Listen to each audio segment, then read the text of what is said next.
Uh, yeah, yeah, yeah,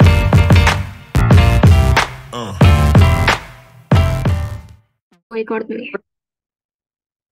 Oke, sama ini materi minggu ini.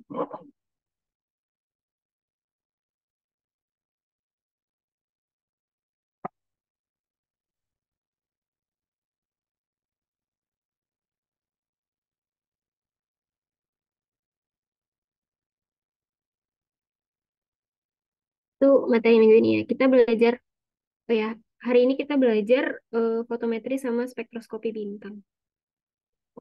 Oke, aku share screen dulu.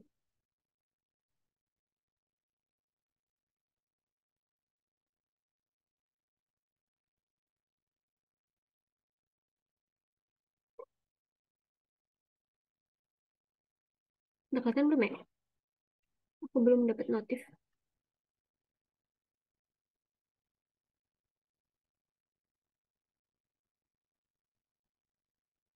Oke, udah ya.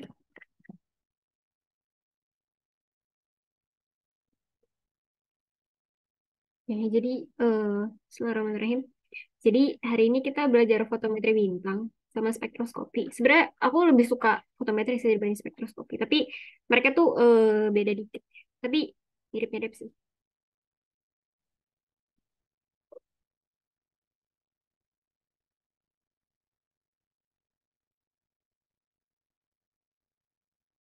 Kok bisa? Oke ya. Jadi apa itu fotometri gitu? Fotometri itu keadaan fisik bintang. Dan eh, keadaan fisik bintang tuh bisa ditelaah, bisa kita lihat gitu dari spektrumnya maupun dari kuat cahayanya gitu. Pengukuran kuat cahaya bintang ini disebut juga fotometri bintang. Jadi bintang tuh kan ada keterangannya masing-masing ya. Nah, jadi terang satu bintang itu dalam astronomi dinyatakan dalam satuan magnitudo. Jadi magnitudo itu terang satu bintang. Terus ini pada abad kedua sebelum Masehi, Hipparchus membagi terang bintang ke dalam 6 kelompok berdasarkan penampakannya dengan mata telanjang gitu. Jadi keadaan di saat mata itu nggak pakai apa-apa gitu loh, nggak pakai kacamata dan nggak pakai kacamata besar, nggak pakai teropong gitu. Dan dibagi jadi 6. Nah, jadi bintang paling lemah tergolong magnitudo ke 1, paling terang. Terus yang lebih lemah kedua dan seterusnya. Jadi kayak magnitudo itu pakai angka gitu loh. 1, 2, 3, 4, 5, 6 gitu. Dan yang paling terang itu justru yang paling kecil. Jadi berbanding terbalik ya. Keterangannya sama bilangan di magnitudonya itu. Oke. Nah, ini contohnya gitu. Nih, jadi makin terang sebuah bintang, maka akan semakin kecil juga magnitudonya. Ini contohnya.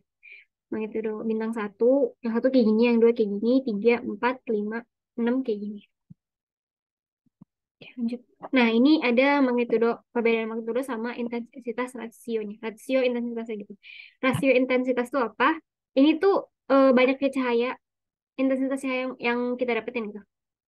Nah, ini perbedaan magnitudonya gitu. Kalau misalkan perbedaan nol, gitu, dia tuh intensitasnya sama. Kalau perbedaan magnitudonya 1, itu tuh kayak magnitudo bintang satu sama bintang yang magnitudonya 1 sama bintang yang magnitudonya 2 kan selisih kan. Selisihnya 1. Nah, dia tuh perbedaan intensitasnya 2,5. Ini berdasarkan pengamatan ya. Jadi berdasarkan pengamatan tuh kayak gini. Terus ini ada bintang-bintang yang dia tuh lebih dari 6 kan. Nah, ini tuh bintang-bintang yang dia tuh dilihatnya ini tuh nggak bisa dilihat pakai mata. Dan ini tuh bintang-bintang yang bisa dia tuh dilihatnya pakai teropong, pakai teleskop gitu-gitu loh. Nah, gitu. Jadi bintang-bintangnya kalau yang di atas 6 itu dia itu ya dia bintang-bintang yang dia dilihatnya pakai teropong atau teleskop gitu. Gak bisa pakai mata telanjang. Lanjut. Nah, ini ada beberapa contoh magnitudo benda langit. Nah, dia tuh di sini ada yang sampai minus kan. Nah, ini tuh matahari gitu. Dan ya, karena emang terang banget kan. Nah, tadi kenapa dikelompokinnya cuma 1 sampai 6? Itu kan bintang-bintang ya. Sedangkan benda-benda di langit tuh banyak banget kan. Gak cuma bintang gitu. Ada matahari, ada bulan, ada Sirius juga. Polaris. Kalian tahu nggak bintang Polaris itu apa? Bintang Polaris tuh bintang yang ada di utara. Venus di sini, bintang di sini. Ya, gitu. Nah, terus ini ada diagram HR. Kayak minggu lalu aku sempat ini kan singgung diagram HR gitu. Tapi di sini kita bakal belajar lagi diagram HR. Nah, ini diagram HR kan kayak gini ya, aku jelasin kemarin. Yang dia bentuknya diagonal dari kiri ke kanan ke bawah ini. Ini tuh bintang-bintang darat utama gitu. Kayak ini nih, Sirius A, Raycon A, Alpha Centauri A. Matahari di sini, di tengah biasa dia. Nah, itu kalau ke atas luminositasnya. Dan ini tuh dia tuh ternyata sebanding juga sama magnitudo visualnya. Magnitudo visual itu magnitudo yang dilihat mata gitu. Kan dia semakin tinggi luminositas berarti semakin terang dong cahayanya, semakin banyak energi yang dikeluarin gitu.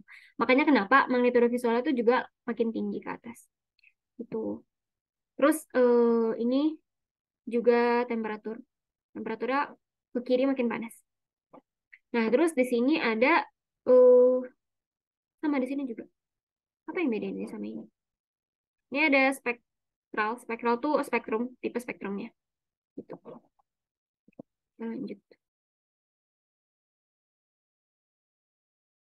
Ini ada contoh. Dalam tabel di bawah ini terdapat data magnitudo dari 5 buah bintang. Ada 5. Tentukan bintang nomor berapa saja yang bisa diamati di langit malam dengan mata telanjang. Tentukan juga bintang mana yang paling terang dan bintang mana yang paling lemah. Jelaskan. Ya, di sini ada yang mau jawab nggak? Eh,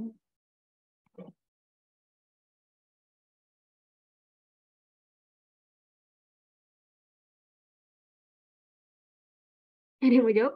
Ya, jadi bintang nomor berapa saja yang bisa diamati di mana telanjang. Nah, tadi dibilang itu magnitudo maksimum, maksudnya bukan maksimum sih, lebih ke maksimum sih, karena angkanya dia maksimum kan. Magnitudo maksimum yang bisa dilihat oleh mata telanjang kan 6 ya.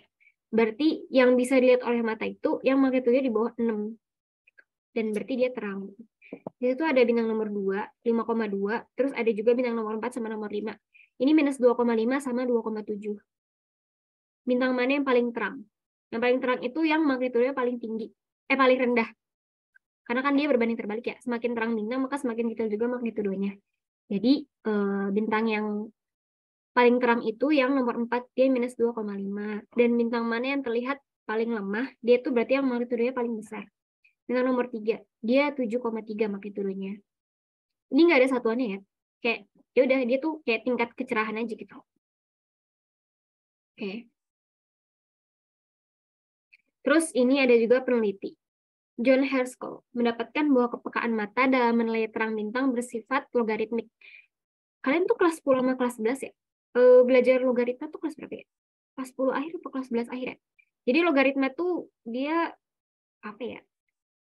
Bingung aku ngejelasinnya. Jadi kayak hmm,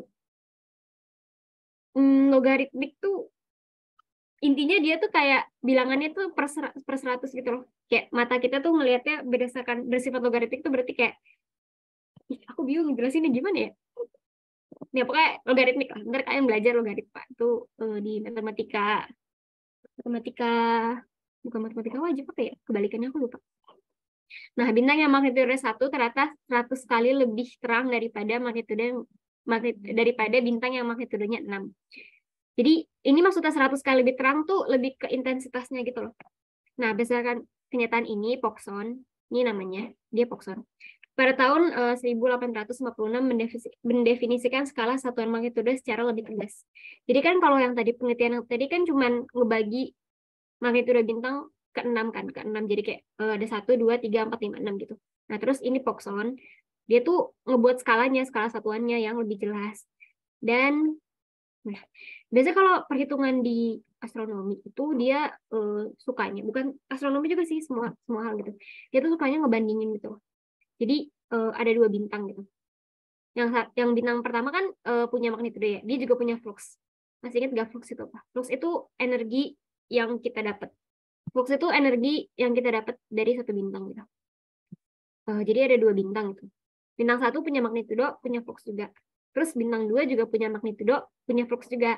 Nah, terus si Pogson ini dia tuh ngedefinisiin kalau misalkan dibandingin M1 min M2, magnitudo bintang 1 dikurang magnitudo bintang 2 sama dengan min 2,5 log E1 per E2.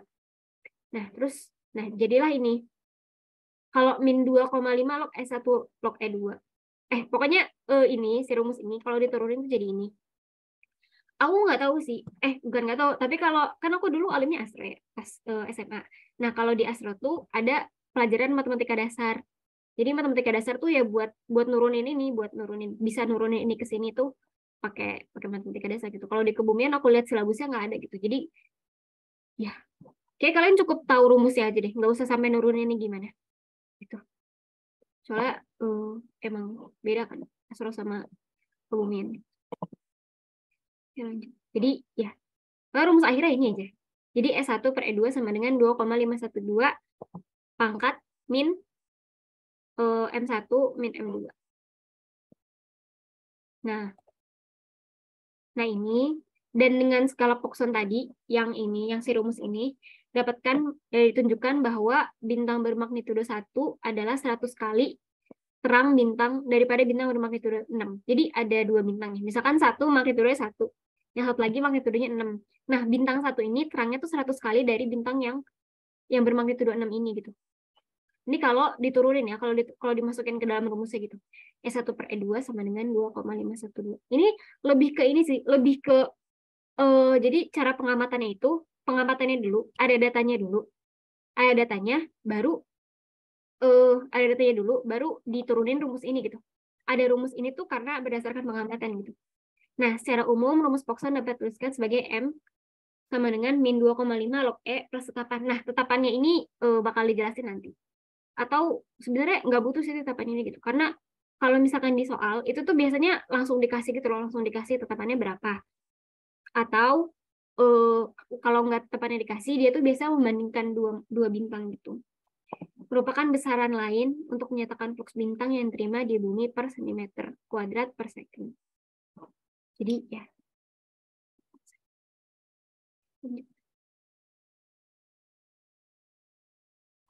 Harga tetapan ditentukan dengan mendefinisikan suatu titik nol. Awalnya, bentar. Awalnya sebagai standar magnitudo digunakan bintang Polaris yang tampak di semua observatorium yang berada di belahan langit utara. Nah, jadi bintang Polaris ini dia tuh ada di belahan langit utara gitu. Oh iya, ini jadi kenapa dia bisa kelihatan terus? Karena kan dia di utara ya. Sedangkan bumi tuh muternya nggak ke utara. Nah, ini kita bakal belajar minggu depan sih. Minggu depan tata koordinat gitu. Jadi emang materi astro tuh emang banyak banget yang nggak astro sih. Aku yakin semuanya gitu. Banyak banget yang dia tuh saling terhubung gitu loh. Jadi kayak di sini belajar kenapa Polaris enggak, di sini belajar Polaris tuh selalu tampak kan di semua langit observatorium bagian utara gitu. Nah, mungkin kalian bingung gitu kenapa ya. Ini tuh bakal dijelasin minggu depan gitu kenapa Polaris tuh selalu terlihat gitu di bagian bumi utara. Tapi lanjutnya nggak apa-apa. Nah, bintang Polaris ini diberi magnitudo 2 dan magnitudo bintang lainnya dinyatakan relatif terhadap magnitudo bintang Polaris. Nah, jadi si bintang Polaris ini dijadiin acuan gitu loh.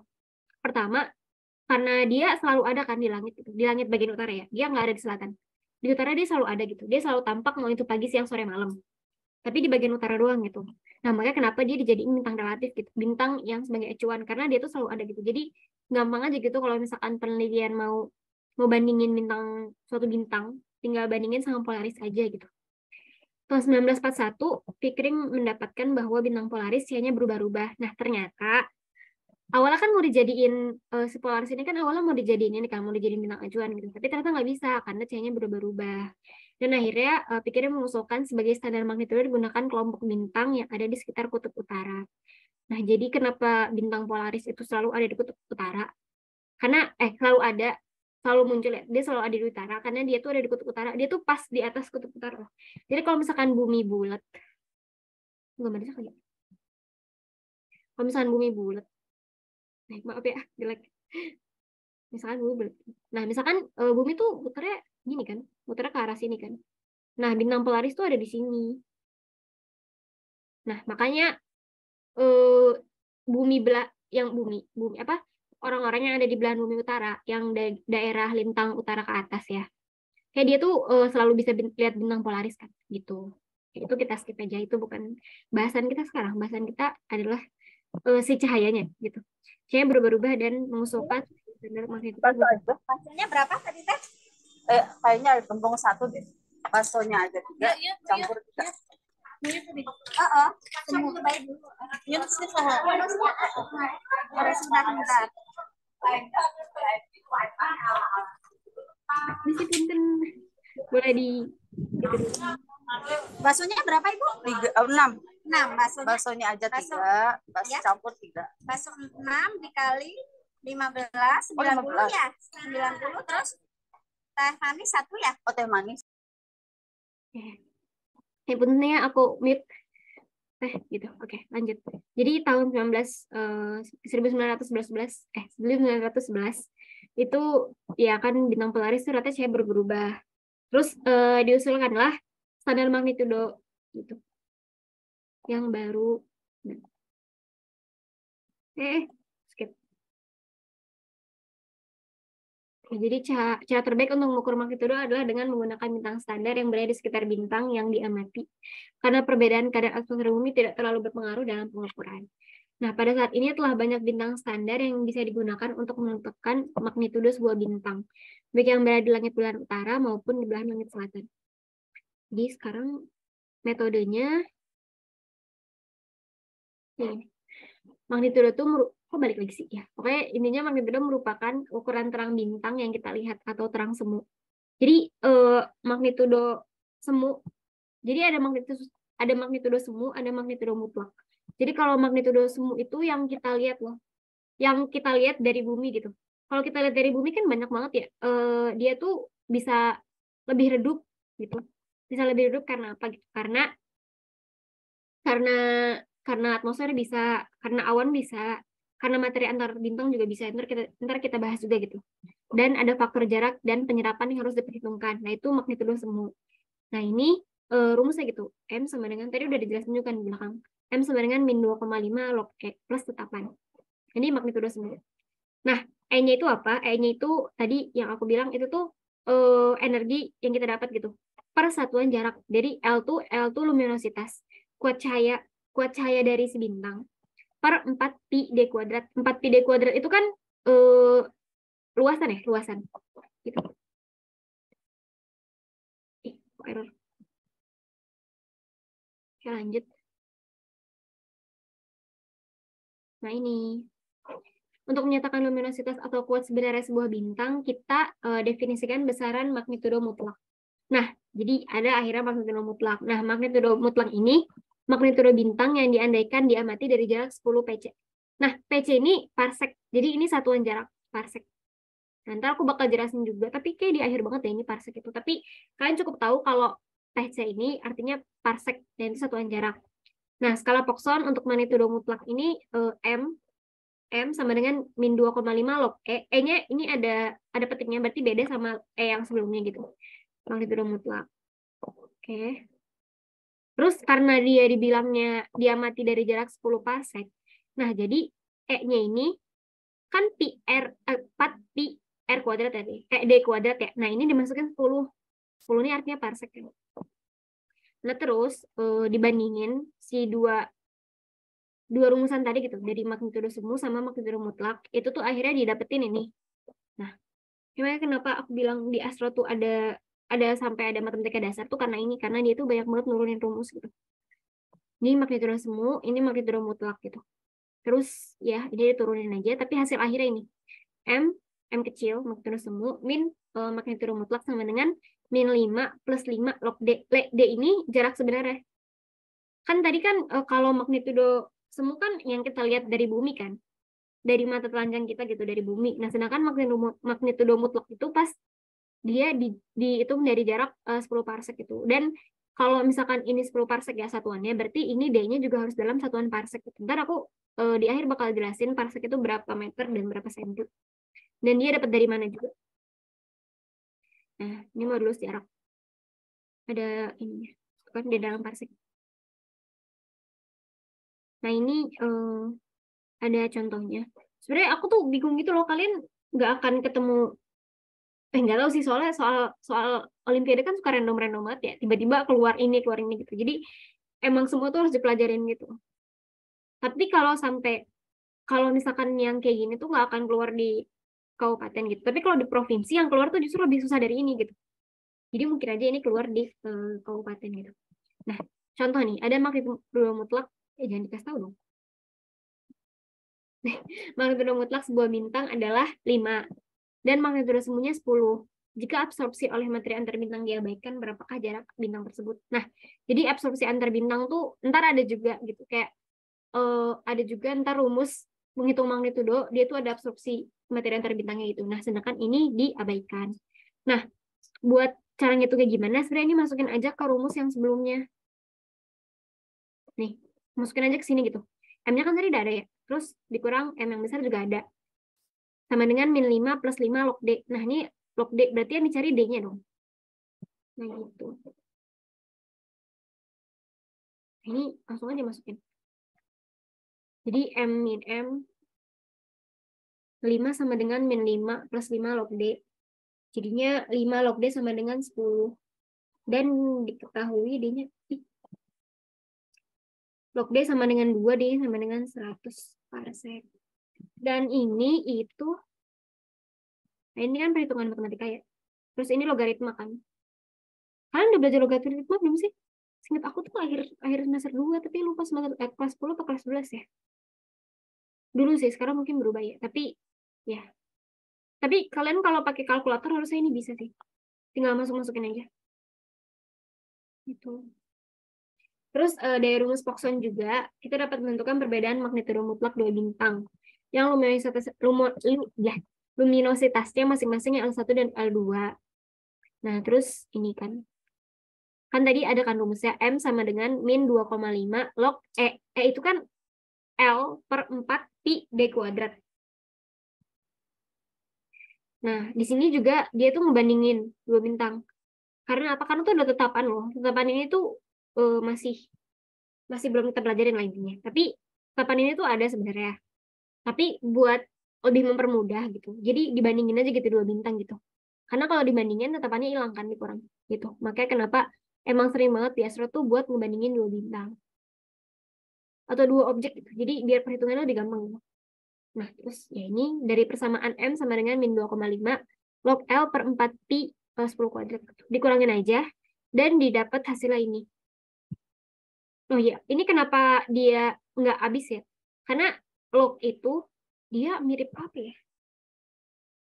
Log itu, log dibagi log itu dia sama dengan per. Jadi yang dalam kurungnya justru diperin gitu. Jadi kan nih log L1 per 4 pi 10 kuadrat.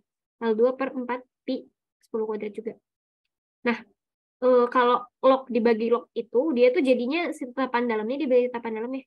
Jadi L1 4 per 4 pi 10 kuadrat dibagi lagi L2 per 4 pi 10 kuadrat. Makanya kenapa dia hasil akhirnya jadi L1 per L2. Karena 4 pi 10 kuadrat ini dicoret. Gitu. Itu kalau ngurangin log tuh kayak gitu. Makanya kenapa ini min 2,5 tuh nggak habis gitu. Nah, ini ada lagi contoh soalnya. Andaikan sebuah bintang yang mirip dengan matahari, temperatur dan luminositasnya sama, berjarak 100 juta kali lebih jauh dari jarak bumi matahari. Berapa kali lebih terang atau lebih lemahkah bintang tersebut daripada matahari? Berapa magnitudo semu bintang tersebut? Apakah bintang itu ini bisa tampak dengan mata telanjang atau tidak? Jelaskan jawabannya. Oke, kita langsung, aku langsung lihat aja. Atau kalian mau ngerjain dulu? Kalian tadi nulis rumusnya nggak? Ini bisa ditulis dulu. Terus langsung aja masukin sini. Mungkin kalian bisa ngerjain dulu gitu. Jadi ini aku kan, ini aku sedikit cerita. Aku dulu pas SMP kan Olimet. Kelas 10 sama kelas 11. Nah, kelas 10 tuh aku kayak belajar ya udah gitu loh belajar. Nggak pernah berusaha buat bener-bener mahamin dan ngerjain soal-soalnya gitu loh. Terus ternyata fakta yang aku temuin adalah kalau misalkan kalian belajar ya masukin aja gitu rumusnya gitu. Dari yang udah diajarin gitu. Karena ternyata ketemu juga gitu. Dan dulu aku terlalu mikir kayak ini susah banget gitu. Padahal tinggal masukin aja ternyata. Nggak tinggal juga sih. Ini juga ada pertanyaan kedua gitu. Bintang A punya magnitudo semu 3,26 dan bintang B magnitudo semunya 13,26. Bintang mana yang lebih terang? Ini udah ketahuan ya, yang lebih terang yang bintang A. Bagaimana perbandingan energi? Berarti ini tinggal masukin ke perbandingan yang M1 per M2. Ntar dia min 2,5 log EA per EB gitu. Dan itu ketahuan gitu. EA per EB. Yang dicarikan berarti EA per EB kan. Perbandingan energinya gitu. Terus kalau ini juga tinggal masukin aja.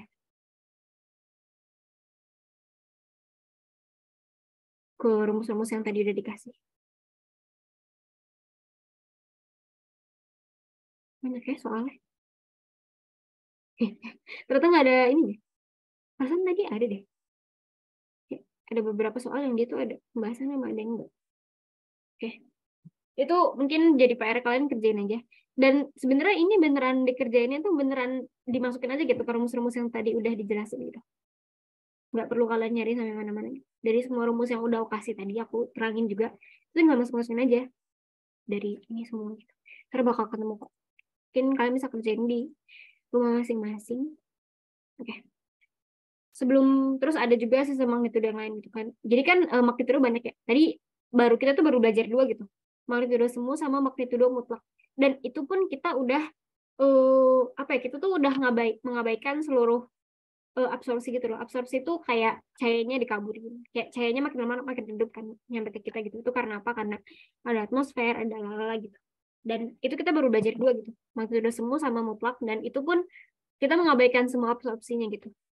Kita lanjut, sebelum perkembangan fotografi, magnitudo bintang ditentukan dengan mata. Nah, kepekaan mata untuk daerah panjang gelombang yang berbeda itu tidak sama gitu. Mata terutama peka untuk cahaya kuning hijau di daerah panjang gelombang sama dengan 5.500 Armstrong. Ini Armstrong. Ini Armstrong ya. A. Terus ada ini. Ini tuh satuan jarak juga. Satuan panjang, bukan satuan jarak. Satuan panjang. Nah, Armstrong ini sama dengan 1 kali 10 pangkat min 10 meter. Jadi dia min 10 ya. Jadi karena di astro itu satuannya gede-gede banget ya. Gede-gede banget kan ya. Kayak jarak antar bintang itu tuh udah jauh banget gitu. Makanya satuan-satuan di astro tuh sering banget dia tuh pakai kali 10 pangkat gitu. Nah, Armstrong ini buat mempermudah gitu. Jadi Armstrong tuh kali 10, 1 kali 10 pangkat min 10 meter gitu. Karena itu magnitudo yang diukur pada yang disebut magnitudo visual atau MPIS. Nah, jadi kalau kalian tahu panjang gelombang kan macam-macam ya. Nah, itu tuh ada panjang gelombang visual gitu. Panjang gelombang visual tuh apa? Gelombang visual tuh gelombang yang bisa ditangkap oleh mata kita. Panjang gelombang yang bisa ditangkap sama mata kita. Dan itu kita bakal belajar di subbab berikutnya di spektroskopik. Tapi ini singkat aja buat dijelasin ke kalian. Nah, terus dengan berkembangnya fotografi, magnitudo bintang selanjutnya ditentukan secara fotografi. Nah, pada awal fotografi, emulsi fotografi mempunyai kepekaan di daerah biru ungu pada panjang gelombang sekitar 4.500. Nah, magnitudo yang diukur pada daerah ini disebut dengan magnitudo fotografi atau MFOT. Nah, sebagai contoh nih, kita ambil perbandingan hasil pengukuran magnitudo visual dengan magnitudo fotografi untuk bintang Rigel dan Betelgeuse yang berada di rasi Orion. Jadi diambil magnitudo visualnya sama magnitudo fotografi buat dibandingin. Dan itu juga ada 2 bintang. Nah, Rigel ini berwarna biru, sedangkan Betelgeuse berwarna merah. Nah, didapatkan hasil kayak gini. Nah, menurut hukum Planck dan Wien, temperatur permukaan bintang Rigel lebih tinggi daripada Betelgeuse. Ini warnanya biru ya. Terus dia lebih panas, gitu. Lebih tinggi, temperaturnya lebih tinggi. Temperatur permukaannya ya. Temperatur permukaan lebih tinggi. Nah, terus temperatur di Betelgeuse itu lebih rendah daripada Rigel. Terus bintang Rigel ini, bintang yang warna biru, itu akan memancarkan lebih banyak cahaya biru daripada cahaya kuning. Nah, jadi kenapa warna bintang bisa beda-beda? Itu tuh ternyata karena temperatur permukaannya gitu. Karena gelombang tuh dia tuh warnanya bisa beda-beda karena temperaturnya gitu. Nah, sedangkan Betelgeuse ini akan memancarkan lebih banyak cahaya warna kuning daripada cahaya warna biru. Nah, diamati secara fotografi akan tampak lebih terang daripada diamati secara visual si bintang warna biru ini. Nah, kalau bintang warna merah ini diamati secara visual akan tampak lebih terang daripada diamati secara fotografi gitu. Karena apa gitu? Karena fotografi sama mata kita tuh punya kepekaan di panjang gelombang yang beda-beda gitu. Makanya kenapa diamati secara fotografi ataupun secara visual tuh bakal beda gitu. Karena apa ya? Karena mata kita sama secara fotografi tuh beda gitu kepekaannya. Oh ya, kalian kalau misalkan aku kemarin baru sih. Jadi kayak ngetes mata, ngetes silinder itu dari ngeliatin warna gitu loh. Ada warna, terus ada garis ya. Nah, terus ditanya lebih jelas yang mana gitu. Nah, itu karena itu. Aku bilang lebih jelas warna merah gitu. Itu karena apa? Karena mata kita tuh juga pekanya tuh di panjang gelombang yang warna merah gitu. Makanya kenapa yang Betelgeuse ini lebih terang gitu. Karena dia warnanya merah kan. Jadi mata kita tuh lebih peka di panjang gelombang yang warnanya merah kuning gitu dibanding warna biru gitu. Nah, bentar ya. Jadi untuk suatu bintang magnitudo visualnya berbeda sama magnitudo fotometrinya. Nah, selisih magnitudo tersebut dinamakan dengan indeks warna, color index CI. Yaitu MFOT min MFIS. Biasanya MFOT lebih besar daripada MFIS karena apa? Karena dia kan mesin kan. Bukan mesin sih, dia tuh kayak teropong gitu. Magnitudo fotometri dan biasanya dia juga di foto. Dah makin panas atau makin biru suatu bintang, semakin kecil indeks warnanya. Makin panas atau semakin biru. Jadi ingat ya, jadi makin panas suatu bintang, maka warnanya akan makin biru gitu. Karena apa? Karena panjang gelombangnya yang dia keluarin itu juga dia biru. Nah, panjang gelombang itu dia tuh semakin panjang gelombang semakin kecil kan frekuensinya. Nah, frekuensi itu ternyata berbanding sama energi gitu. Jadi kalau frekuensinya tinggi, maka energinya tinggi. Nah, karena frekuensinya tinggi, jadi gelombang biru tuh lebih pendek daripada merah. Nah, jadi yang mau aku sampaikan intinya adalah biru tuh kan lebih pendek ya. Lebih pendek berarti frekuensinya lebih tinggi daripada merah. Nah, biru tuh lebih tinggi energinya gitu. Jadi karena dia frekuensinya lebih tinggi daripada yang merah, dia lebih tinggi energinya. Gitu. Oke, ini ada distribusi bintang Rigel kayak gini dia. Nah, terus ada ini kan, ada magnitudo fotometri sama magnitudo visualnya. Nah, ini ada selisihnya 0,17 gitu. Terus ini juga ada distribusi energi dari bintang Betelgeuse. Dan ya ini ada perbedaannya ini.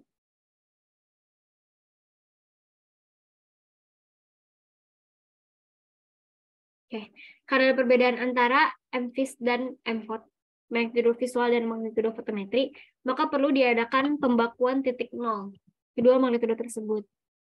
Nah, ini ada yang visual ini sama ini yang fotometrik. Nah, tadi C ini kan tadi aku bilang tetapannya. Nah, tapi di sini kenapa ditulisnya C? Ini tuh maksudnya konstanta. Tetapannya dia. Nah, tetapan C visual sama C fotometri ini dapat diambil sedemikian rupa sehingga untuk bintang darat utama yang spektrumnya termasuk kelas AO akan dibicarakan kemudian. Tapi MV sama dengan M4. Nah, ini ada. Nah, contoh bintang darat utama dengan kelas spektrum A0 adalah bintang Vega. Oh, ntar kita bakal belajar dua kelas spektrum, pembagian kelas spektrum. Nah, berdasarkan definisi, indeks warna bintang Vega adalah 0. Karena apa? Karena dia berarti sama dong. Kenapa dia CI-nya 0? Karena dia apa sih tadi namanya? Oh, magnitudo visual sama magnitudo fotometri sama. Jadi bintang yang lebih biru atau lebih panas daripada Vega. Misalnya bintang Rigel, indeks warnanya akan negatif. Bintang yang lebih merah atau lebih dingin daripada Vega, misalkan dia Betelgeuse, indeks warnanya akan positif. Nah ini. Jadi bintang Vega ini jadi acuan gitu.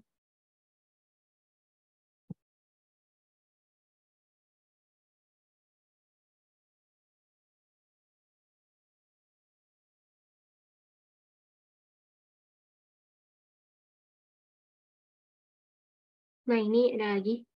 Dengan berkembangnya fotografi, selanjutnya dapat dibuat plat foto yang peka terhadap daerah panjang gelombang lainnya, seperti kuning, merah, bahkan inframerah.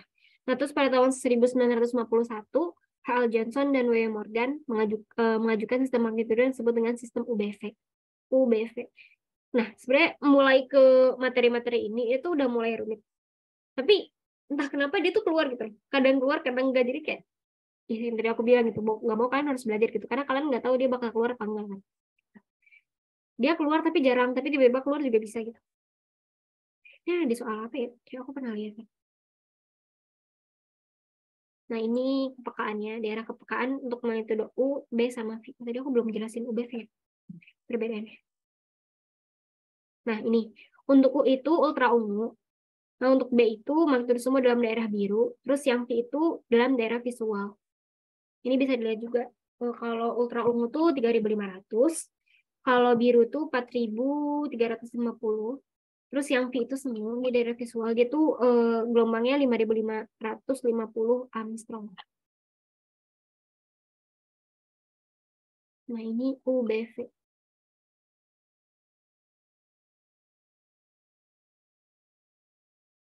Jujur ini udah mulai susah tau.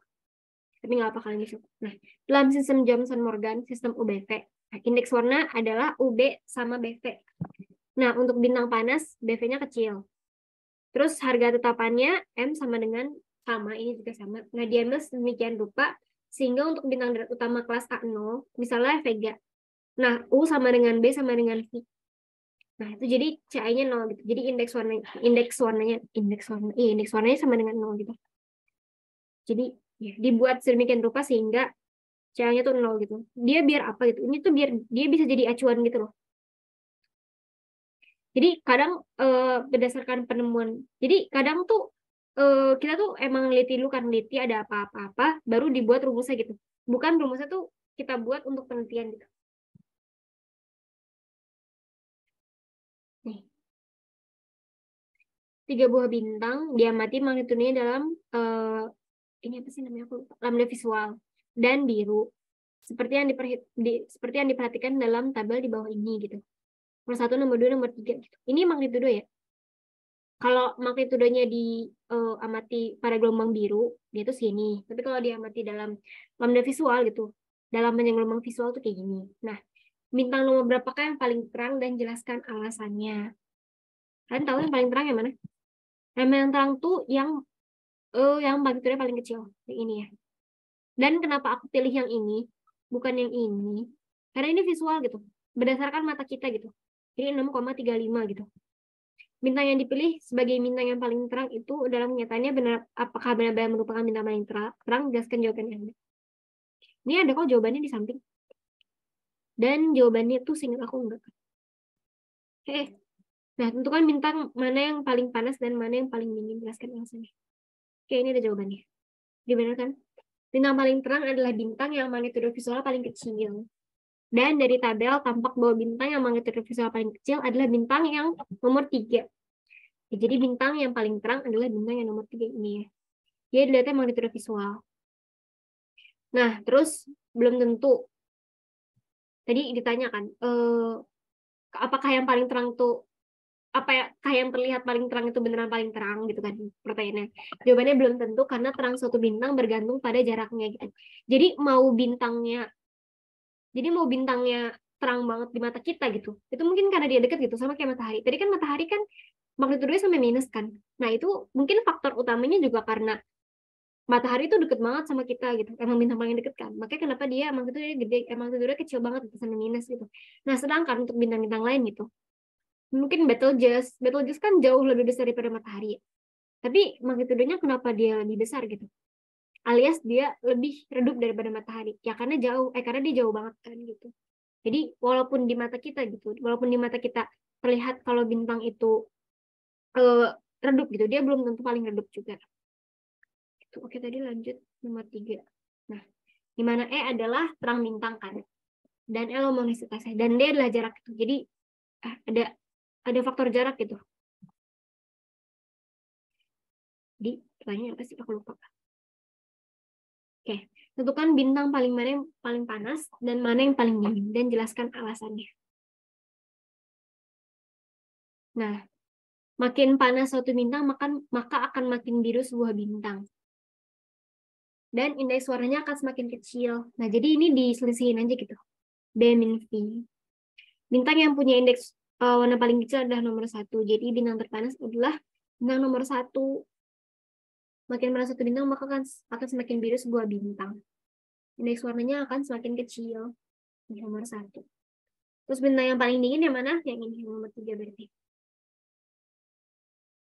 Nah, ini ada berbagai macam sistem magnitudo. Nah, tadi kan yang aku jelasin baru UBV kan. Ternyata masih ada juga UGR dan ada sistem Stromgren. Tapi ini kalian nggak perlu tahu banget. Cukup tahu aja gitu. Kalau misalkan sistem magnitudo itu udah banyak gitu. Ada UGR, UBV, UV, BY. Tapi emang yang aku tahu pernah keluar tuh yang UBV. UBV. Dia tuh ada tapi di nasional tuh, di Olimpiade nasional.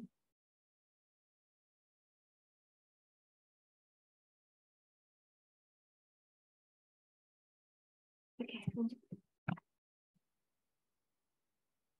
Ini ada juga sistem Stebbins dan Whitford. UVBGRI. Nah, ada juga sistem dengan lebar pita yang sempit seperti sistem Stromgen. Ini skip aja kalian.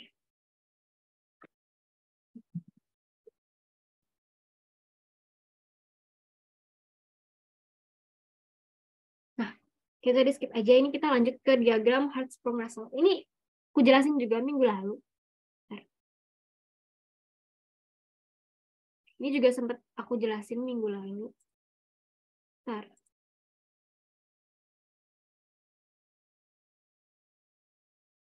Oke.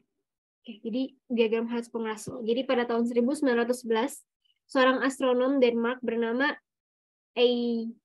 Ejnar Hertzsprung membandingkan hubungan antara magnitudo dan indeks warna di dalam gugus Pleiades dan Hyades. Ini si penelitinya. Tuh, kemudian pada tahun 1913, ini kan nggak perlu tahu lah ya sejarahnya. Ya, intinya ada dua ilmuwan ini gitu. Mereka tuh membuat plot hubungan antara magnitudo mutlak dan spektrum bintang. Kita bakal belajar spektrum bintang di bab berikutnya, bab spektroskopi. Gitu. Kenapa baca dulu ya? Di silabusnya gitu ya. Nah ini. Cepetan.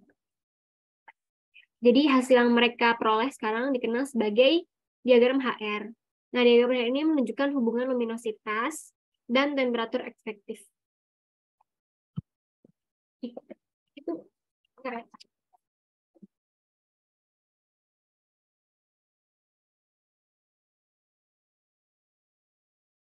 Nggak lebih enak. Nah, ini diagram HR. Ini ada luminositas, ini ada temperaturnya.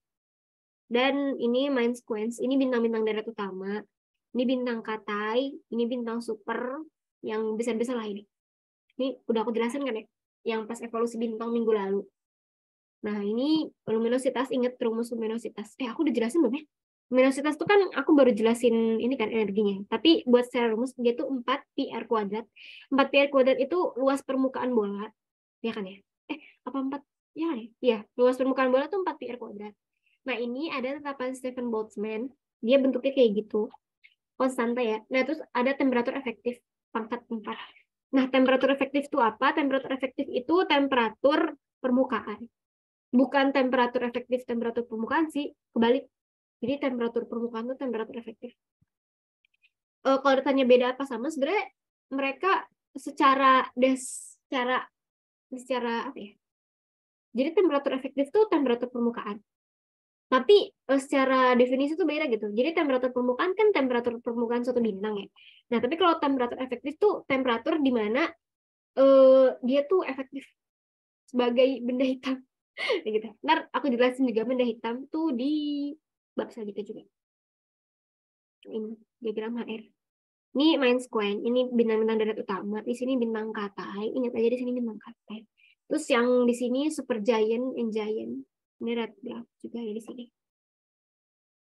Nih, kebanyakan bintang berada di sepanjang suatu pita utama. Ini bintang-bintang darat utama. Darat utama bukan menunjukkan suatu tempat yang kosong. Nah,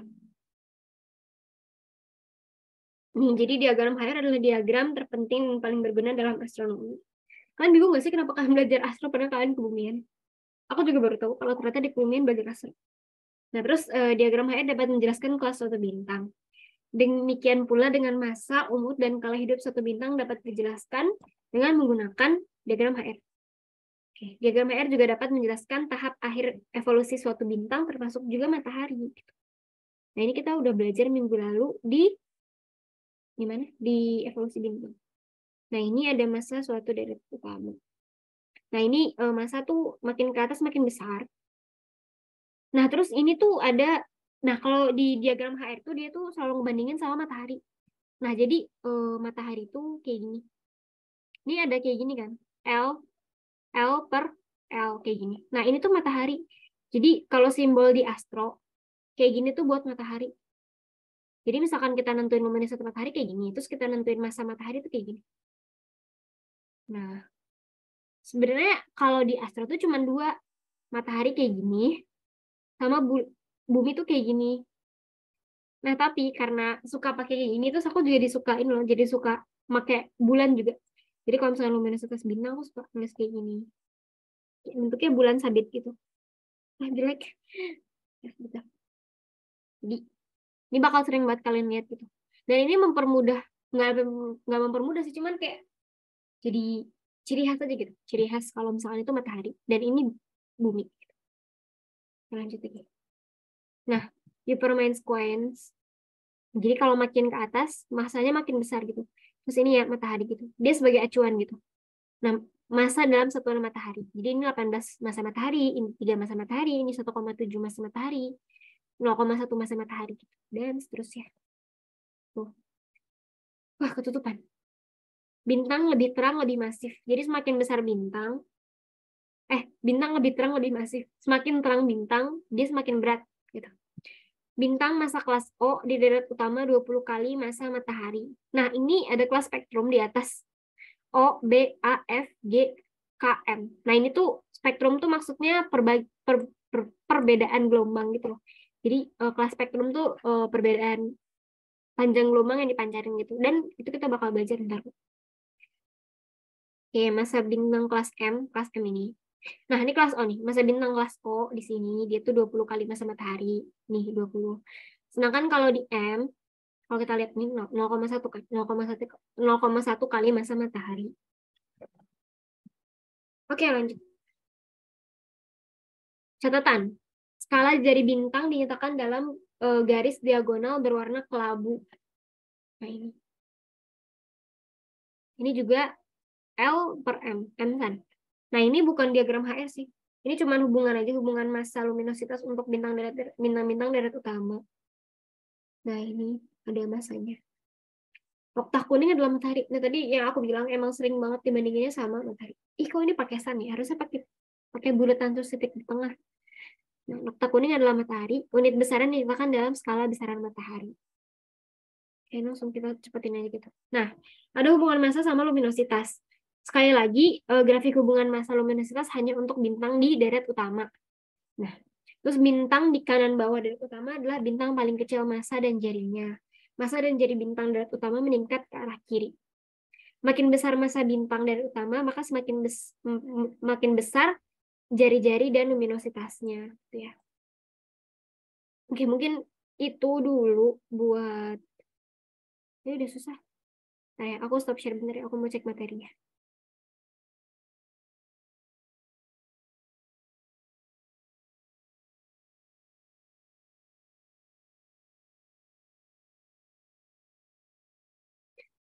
Jadi ini tuh kan kita dua bab ya, tapi ini baru bahas setengahnya udah sejam. Jadi aku mau mempercepat aja.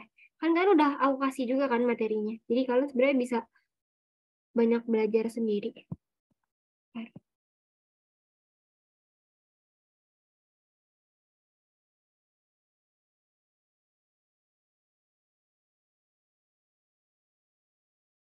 Nah, ini serius, ini banyak banget materinya.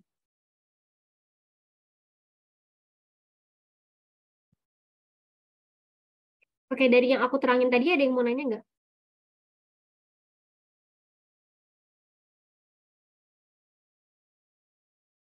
Nih, anak-anak kelas itu nggak masuk ya? Oke.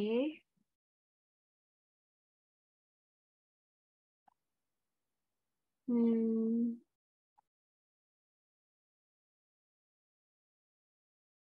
Ini kayaknya aku bakal cepetin aja materinya. Hmm.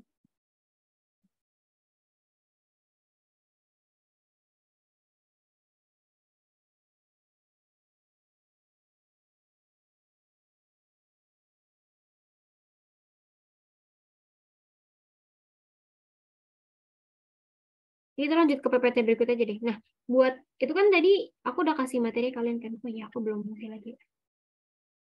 Nah, itu. Dan mungkin ada yang baru datang juga. Itu kan ada 3 PPT. Nah, aku tadi baru yang fotometri 1.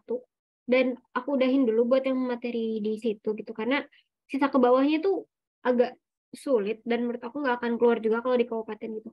Tapi kalau kalian mau belajar, boleh belajar sendiri gitu. Boleh belajar sendiri kalau mau.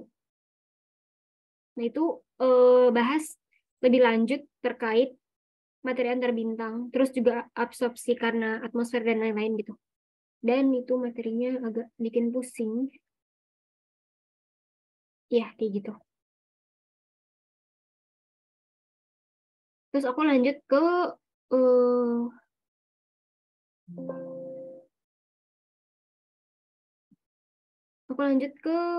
fotometri 2.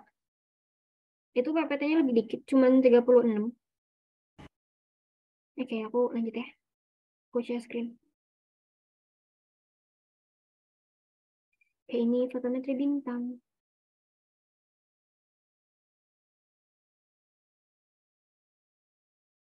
Ya, aku slideshow. Nice. Oke. Tapi ini tuh kadang awal-awalnya tuh mirip-mirip gitu loh. Dari setiap PPT ya. Tapi oke, lanjut aja.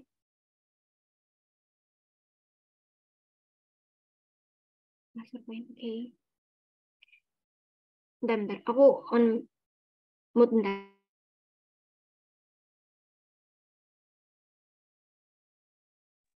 Oke, kita lanjut. Fotometri bintang yang kedua gitu. Nah, jadi keingintahuan manusia akan alam semesta selalu bertambah dari waktu ke waktu. Terus manusia tidak hanya sekedar mengikuti aneka gerak dan penampakan benda-benda langit, tapi juga berusaha mengetahui hakikat benda-benda langit tersebut. Dan dengan ditunjang perkembangan ilmu pengetahuan, terutama fisika dan matematika, manusia berusaha mengetahui bagaimana benda langit itu terbentuk dan berkembang. Nah, dari sinilah berkembang astrofisika atau fisika bintang. Itu penerapan ilmu fisika pada alam semesta. Ini harusnya tadi nggak sih? Oke. Nah, untuk mempelajari benda-benda langit, informasi yang diterima hanyalah cahaya. Jangan, cuma cahaya doang kan kalau dari bintang-bintang. Nah, cahaya itu apa? Cahaya itu gelombang elektromagnetik. Nah, pancaran gelombang elektromagnetik dapat dibagi dalam berapa jenis bergantung pada panjang gelombang gitu. Jadi, panjang gelombang yang ditangkap sama bumi itu kan beda-beda. Nah, ada panjang gelombang radio dengan panjang gelombang antara berapa milimeter sampai 20. Terus ada panjang gelombang inframerah dengan panjang gelombang sekitar 7.500 Armstrong sampai dengan 1 milimeter. Nah, ini tadi aku bilang 1 Armstrong sama dengan 10 pangkat 10 ya. Aku salah. Ternyata 10 pangkat minus, aku lupa. Minus 10 meter. Tapi kalau pakai satuan sentimeter dia jadi minus 8 cm. Nah, terus ada juga panjang gelombang optik. Nah, ini banyak lah ya. Tapi ini panjang gelombang yang bisa kita lihat sama mata kita. Jadi ada banyak gitu. Banyak banget gelombang-gelombang yang nggak bisa kita lihat sama mata kita gitu. Termasuk apa gitu? Termasuk gelombang radio, gelombang inframerah gitu. Gelombang microwave gitu. Itu tuh banyak banget gitu. Ultraviolet juga nggak bisa kita lihat sama mata kita kan. Nah, ada berapa panjang gelombang yang bisa kita lihat sama mata kita. Nah, itu tuh disebutnya panjang gelombang visual. Atau kalau di sini disebutnya panjang gelombang optik. Nah, dia tuh ada segini warnanya, ada merah orange, ada orange, kuning, kuning hijau, hijau, hijau biru, biru, biru. Nah, ini nggak usah kalian apalin, cukup tahu aja gitu. Cukup tahu kalau misalkan lebih ke cukup tahu ini sih, cukup tahu apalagi ini bukan distribusi apa ya? Kayak dari atas ke bawah kayak ada biru ungu, biru, hijau, kuning, orange, merah. Jangan sampai kebalik, kayak jangan sampai yang kalian tahu itu malah yang panjang gelombang, yang pendek itu malah merah tuh, jangan sampai ya. Jadi kayak lebih tahu kalau misalkan merah tuh lebih panjang daripada biru, merah, orange, kuning. Lebih tahu harus tahu urutannya sih gitu. Lebih gitu. Dan ini nggak usah dihafal banget itu. Tapi aku pas SMA kayaknya keluar deh ujian ditanya ininya doang. Ini juga. Nah, juga panjang gelombang ultraviolet. Tadi kan dijelasin ya. Nah, ini tapi ini sih yang paling harus tahu. Ini panjang gelombang gitu. Jadi ada macam-macam gelombang. Ada gelombang radio inframerah, di sini gelombang visual. Karena ini gelombang visual tuh gelombang yang bisa kita lihat gitu. Jadi lebih dirinciin gitu loh. Ada violet, blue, green, yellow, orange, red. Ada ultraviolet, ada sinar X, sama ada sinar gamma. Nah, tadi aku udah sempat nyinggung kan, kalau misalkan makin panjang suatu gelombang, ke sana berarti ke arah. Kalau ke sana itu panjang gelombang. Nah, ini panjang gelombang. Nah, tapi dia tuh berbanding terbalik sama frekuensi. Nah, kalau frekuensi makin ke sana, makin besar gitu. Oh, jelek sih. Frekuensi. Nah, kalau ke arah sini makin besar, ke arah sini makin besar juga frekuensi. Jadi mereka berbanding terbalik, oke. Nah, berarti tadi juga sempat aku singgung kalau misalkan energi itu sebanding sama frekuensi gitu. Energi sebanding sama frekuensi. Ini energi berbanding sama frekuensi gitu. Jadi semakin ke kiri, semakin pendek suatu gelombang, semakin tinggi frekuensinya, semakin besar energinya gitu. Jadi kenapa sinar ultraviolet itu energinya lebih besar kan? Terus ada juga sinar X, sinar gamma. Nah ini sinar gamma tuh energinya besar banget ya. Dan kalau kalian tahu sinar gamma fungsinya buat apa, itu tuh buat ngedeteksi ini live hack aja sih, ngedeteksi itu loh. Kalau misalkan di medis-medis, buat ngedeteksi apa organ dalam kita, ya itu buat dipakai di kedokteran gitu. Jadi kayak misalkan buat tahu batu ginjal kita gitu, itu pakai sinar gamma. Jadi gelombangnya tuh dipancarin ke tubuh kita, terus ntar mantul gitu. Itu. Dan ini juga bisa buat pengobatan gitu. Kayak sinar gamma tuh kan energinya besar. Dia tuh juga bisa buat mecahin apa? Mecahin apa sih aku lupa. Mecahin itu aja, mecahin batu-batu yang ada di tubuh kita. Kayak misalkan lagi apa sih kalau penyakit ginjal itu aku lupa. Nah, pokoknya itu lah ya. Nah, ini pancaran gelombang. Nah, terus juga ada microwave. Microwave tuh kalau nggak salah di sini deh. Aku lupa. Atau di sini ya? Nah, itu tuh gelombang yang dipancarin sama microwave. Dan kalau kalian tahu, kenapa kalian nggak boleh ngelihat microwave kalau dia lagi panas gitu. Microwave, tahu kan ya microwave. Nah, itu tahu microwave apa enggak? Oke, kalau misalnya kalian nggak tahu, itu tuh yang buat pemanas makanan gitu. Nah, itu tuh dia nggak boleh dilihat langsung kan. Karena apa? Ini kok gini sih? Kenapa dia nggak boleh dilihat langsung gitu? Karena microwave tuh dia mancarin gelombang microwave gitu. Dan itu cukup bahaya buat mata kita gitu. Jadi makanya kenapa kita nggak boleh melihat microwave secara langsung. Oke, lanjut. Nah, ini ada persebarannya. Nah, ini dia microwave. Apa tadi nggak ada coba? Ini microwave. Jadi ada radio, microwave, inframerah. Ini visible light. Jadi cahaya yang bisa kita lihat sama mata kita sendiri. Ada sinar UV, ada X-ray, sama ada sinar gamma juga. Ada juga ini untuk beberapa penggunaannya. Gitu. Balon, satelit, sinar UV, teleskop optik tuh. Juga. Molekul H2O, CO2. Teleskop radio dia pakai gelombang radio. Nah, dengan mengamati pancaran gelombang elektromagnet, kita dapat mempelajari beberapa hal, yaitu arah pancaran. Nah, dari pengamatan kita dapat mengamati letak dan gerak benda yang memancarkan.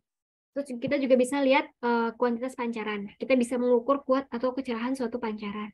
Dan terakhir kita bisa lihat kualitas pancaran itu. Nah, dalam hal ini kita bisa mempelajari warna, spektrum maupun polarisasinya.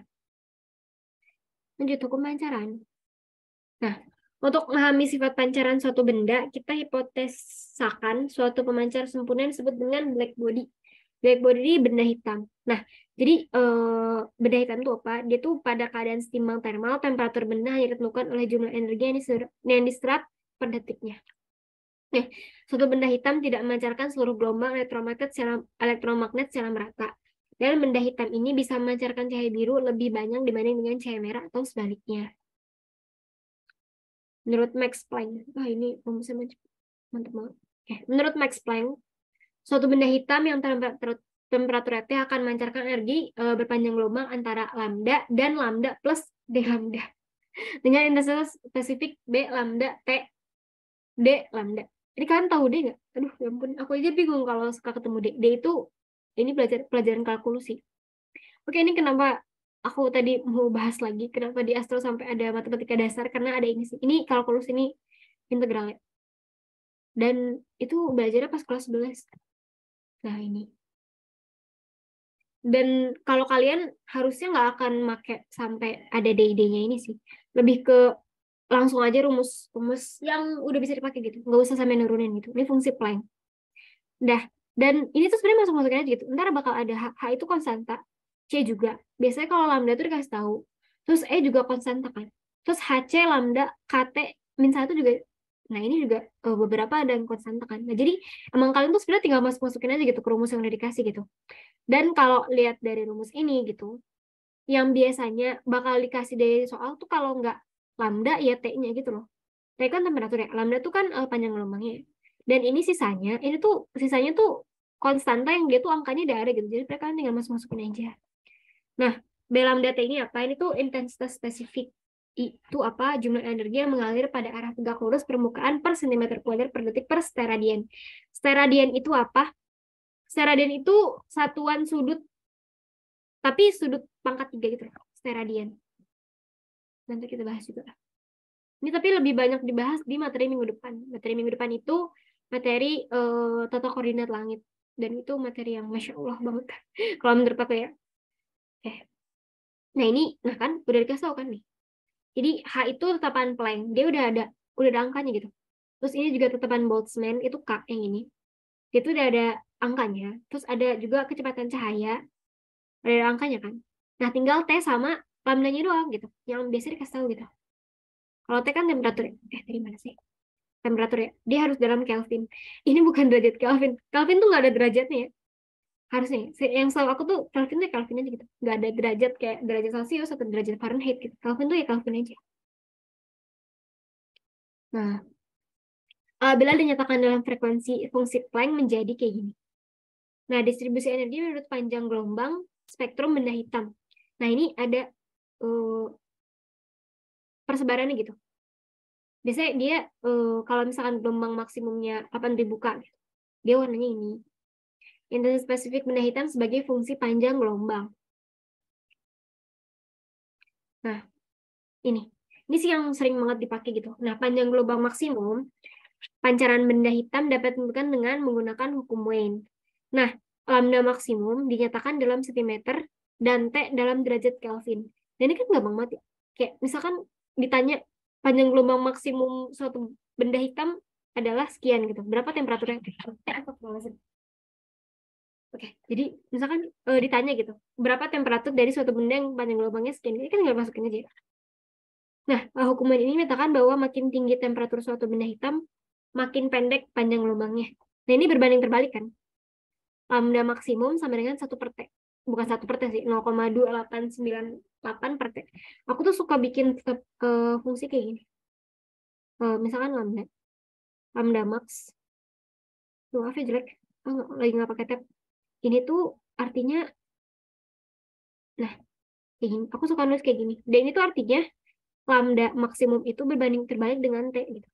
Nah, kalau misalnya kalian buatnya dia sebanding, dia tuh cukup kayak gini aja. Kalian tahu ya artinya sebanding sama berbanding terbalik apa? Nah, aku kalau nulis kayak gini gitu. Karena lambda max berbanding terbalik sama dengan 1T, jadi ya kalau makin tinggi lambdanya, berarti makin kecil T-nya dong. Begitu juga sebaliknya gitu. Nah, itu artinya kayak gitu. Cara baca kayak gitu. Jelek. Di-erase dulu. Oke. Nah, hal ini dapat digunakan untuk menerangkan gejala bahwa bintang yang temperaturnya tinggi akan tampak berwarna biru. Sedangkan yang temperaturnya rendah tampak berwarna merah. Ini udah aku sebutin berkali-kali tadi dari awal gitu. Kalau misalkan temperaturnya tinggi, akan warnanya biru gitu. Karena temperaturnya tinggi, kan tadi T-nya tinggi. Kalau T-nya tinggi berarti lambdanya makin kecil dong. Tadi yang panjang gelombang yang kecil apa? Biru kan? Nah, kayak gitu. Nah, sedangkan yang temperatur rendah, T-nya kecil berarti lambdanya maksimum. Nah, lambdanya yang paling besar kalau dari gelombang visual apa gitu? Warna merah kan gitu. Nah, gitu. Makanya tadi udah aku jelasin dari awal gitu. Karena dia nyambungnya ke sini gitu. Oke. Nih. Nah, ini salah satu contohnya gitu. Ada suatu bintang dengan temperatur permukaan dia 8.000 Kelvin gitu. Dia tinggal masukin aja gitu. T dalam Kelvin kan. Nah, terus jadi keluar deh. Dan tadi oh iya, inget juga sama satuannya gitu. Tadi kan di awal dijelasin gitu, kalau T-nya dalam Kelvin, terus lambda dalam sentimeter kan gitu. Jangan sampai kebalik gitu. Ntar kalian ternyata masukinnya pakai derajat, atau misalkan Atau misalkan lambdanya kalian masukin dalam meter gitu, jangan ya. Ingat aja gitu satuannya gitu. Ini Kelvin, yang ini sentimeter gitu. Jadi kalau kalian masukin di sini T-nya Kelvin, berarti ini panjangnya sentimeter gitu. Dan ini keluar sentimeter dan ini 0,36 μm. Ini aku lupa lagi nih apa? Mili apa mili apa ya? Jadi kayak kali 10 pangkat min 6. Oh, iya benar-benar. Kali 10 pangkat min 6 meter. Tapi aku lupa ini bacanya apa. Kayak ini. Contoh, dari hasil pengamatan diperoleh bahwa puncak spektrum bintang A dan bintang B masing-masing berada pada panjang gelombang 0,35. Ini aku lupa, sumpah. Mili apa ya? Bukanlah bintang mana yang lebih panas. Oke, ini lanjut aja. Kalau kita skip lagi. Kita lagi ngebut. Nah, ini juga bisa dibandingin gitu. Ini kalian bisa belajar langsung dari PPT yang udah aku kasih, dari materi yang udah aku kasih gitu. Nah.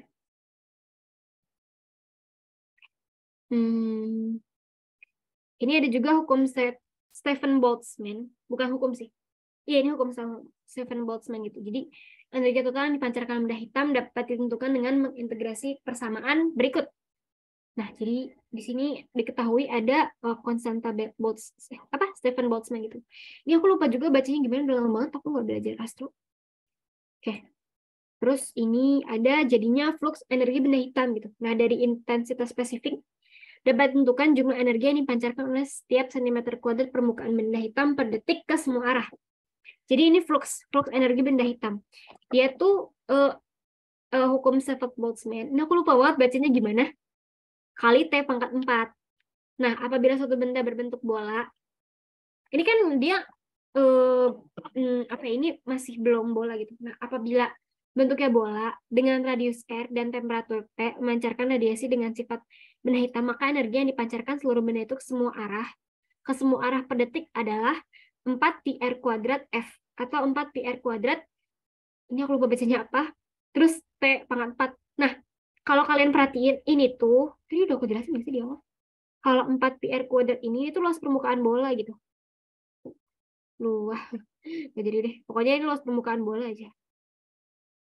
Yang gitu. Jadi kan tadi apabila suatu benda berbentuk bola dengan radius R dan temperatur T, maka dia ya mancarinnya kayak gini gitu. Dia mancarinnya karena dia ke seluruh arah, ke sana, ke sana, dan dia bentuknya bola. Makanya luminositasnya jadi kayak gini rumusnya 4 pi R kuadrat. Ini aku lupa banget bacanya gimana. Dikali T pangkat 4 gitu. Oke, lanjut. Temperatur efektif ya. Ini luminositas benda. Nah, ini jadi luminositas ya. Luminositas sama dengan L 4 pi R kuadrat. F sama dengan 4 pi R kuadrat. Maaf ya lupa. Nah, terus ini ada flux F sama flux E-nya. Flux F itu dia flux yang di sini gitu. Dia yang di tepat di sini gitu. Tepat di permukaan si bola gitu. Fluxnya berapa? L dibagi 4 pi R kuadrat. Tapi kalau flux E, dia tuh yang berjarak gitu. Dia ada jaraknya gitu. Misalkan bumi di sini gitu. Nah, berapa flux ini? Karena dia ada jaraknya, jadi flux E sama dengan L 4 pi D kuadrat gitu. D-nya itu jaraknya. Oke, lanjut. Ini resumnya. Nah, jadi ini intensitas spesifiknya gitu. I gitu. I. Nah, flux F-nya ini dikali T pangkat 4 gitu. Flux pada jarak D, energi yang melewati sebuah permukaan bola yang beradius D per detik per sentimeter. Nah, ini. Luminositasnya ini sering banget keluar sih. Luminositas, terus flux, dan lalalala gitu. Oke, lanjut lagi. Bintang sebagai benda hitam. Bintang dapat dianggap sebagai benda hitam. Hal ini bisa dilihat dalam gambar di bawah, bahwa distribusi energi bintang kelas O5 dengan temperatur efektif 54.000 sama dengan distribusi energi benda hitam yang temperaturnya 54.000 gitu. Black body. Ini. Jadi bintang tuh dianggap sebagai benda hitam. Ini benda hitam bukan black hole ya. Aku minggu lalu udah bilang kan ya. Jadi benda hitam tuh bukan black hole. Beda lagi. Kalau black hole itu ya black hole gitu. Tapi ini black body gitu, bukan black hole. Jadi beda itu. Jangan sampai ketukar. Nah, semua hukum-hukum yang berlaku pada benda hitam berlaku juga untuk bintang. Gitu. Nih, aku skip-skip aja. Tadi udah kan ini. Nah, ini juga udah tadi. Ini skip aja. Kita cepet aja. Ya ternyata kita masih belum belajar satu bab lagi. Contoh. Ini ada contoh. Dan kalian baca-baca aja PPT yang udah aku kasih. Ntar bakal aku kasih langsung ke Pakum. Terus ya kalian bisa belajar gitu. Ini ada besaran-besaran mendasar di astro gitu. Dalam astrofisika. Nah, ini banyak banget. Nah, besaran-besaran fisik dan geometri bintang seperti luminositas, radius, dan masa matahari biasanya dia dinyatakan dalam besaran matahari. Nah, ini. Jadi untuk ini bintang apa ya? Dia tuh radiusnya 73,2 radius matahari. Dia luminositasnya 840 luminositas matahari. Nah, sedangkan matahari itu ada sendiri gitu. Tapi kenapa dia suka pakai bandingin matahari gitu? Karena gampang gitu kalau mau ngitung gitu. Karena tinggal apa? Karena tinggal dibandingin gitu. Kalau tinggal dibandingin tinggal dicoret-coret dan itu langsung keluar hasilnya gitu. Udah tinggal coret-coret, entar tinggal masukin yang punyanya matahari gitu. Ini kan berarti cara cara tahu radiusnya kan tinggal 73,2 dikali sama radius matahari kan. Masukin aja ini gitu. Dan ya udah dia langsung ketahuan gitu berapa.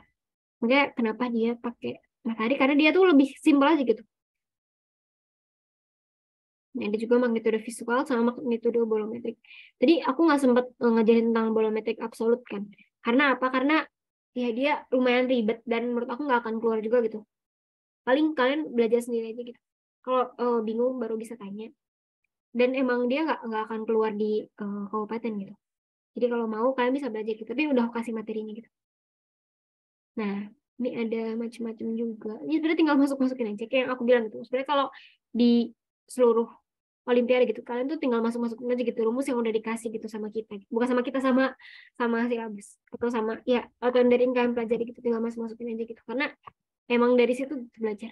Dari hasil pengukuran diperoleh bahwa permukaan seluas 1 cm² atmosfer bumi menerima energi yang berasal dari matahari sebesar 1,37 kali 10⁻⁶ energi per cm² per second. Apabila diketahui jarak bumi matahari adalah 150 juta kilometer, tentukan luminositas matahari. Dan ini beneran dimasuk-masukin aja. E-nya sama dengan berapa, sekian, sekian, sekian, sekian, ntar tahu lah jadinya berapa. Jadi aku cepet aja karena ya ini kalian tinggal baca dan latihan gitu. Kalau bisa ya kalian ngerjain dulu gitu. Dan kalian baca dulu, coba kerjain gitu. Ntar kalau udah kalian ngerjain baru lihat di jawabannya gitu. Dan kalau di Olim tuh emang kayak gitu gitu. Kalian harus rajin-rajin aja gitu buat belajar gitu, buat kerjain soal, buat latihan soal gitu. Nah, jadi kan udah dapet jadwal kebumian gak sih? Nah, itu kan aku ngajar sama Nanda ya. Nah, itu tuh kita baru ngeplot 13 pertemuan ya. Nah, itu sisanya bakal buat latihan-latihan soal. Sama sebenarnya harusnya minggu ini tuh kita belajar 3 materi. Tapi karena menurut aku ini aja satu belum kelar, jadi aku bagi juga jadi 4 pertemuan. Oke, lanjut lagi. Oh, udah jam segini. Ada juga jarak bintang. Nah, ini ada jarak bintang. Wow. Kayak jarak bintang-bintang yang dekat dapat ditentukan dengan paralaks trigonometri gitu. Jadi ini bumi, ini matahari gitu.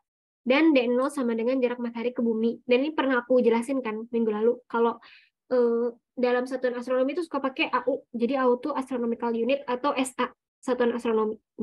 Nah itu tuh 1 kali 5 kali 10 pangkat 13 cm. Kalau aku yang kayak aku bilang, aku tuh sukanya pakai satuan meter kan. Sukanya pakai gini. 1,5 kali 10 maka 13 cm. Nah, paralaks bintang tuh apa? Nih, P itu di sini. Jadi kayak di bukan diameter kayak sudutnya di sini. Tan P sama dengan D0 per D ini. Ini itu jarak dari matahari ke bintang.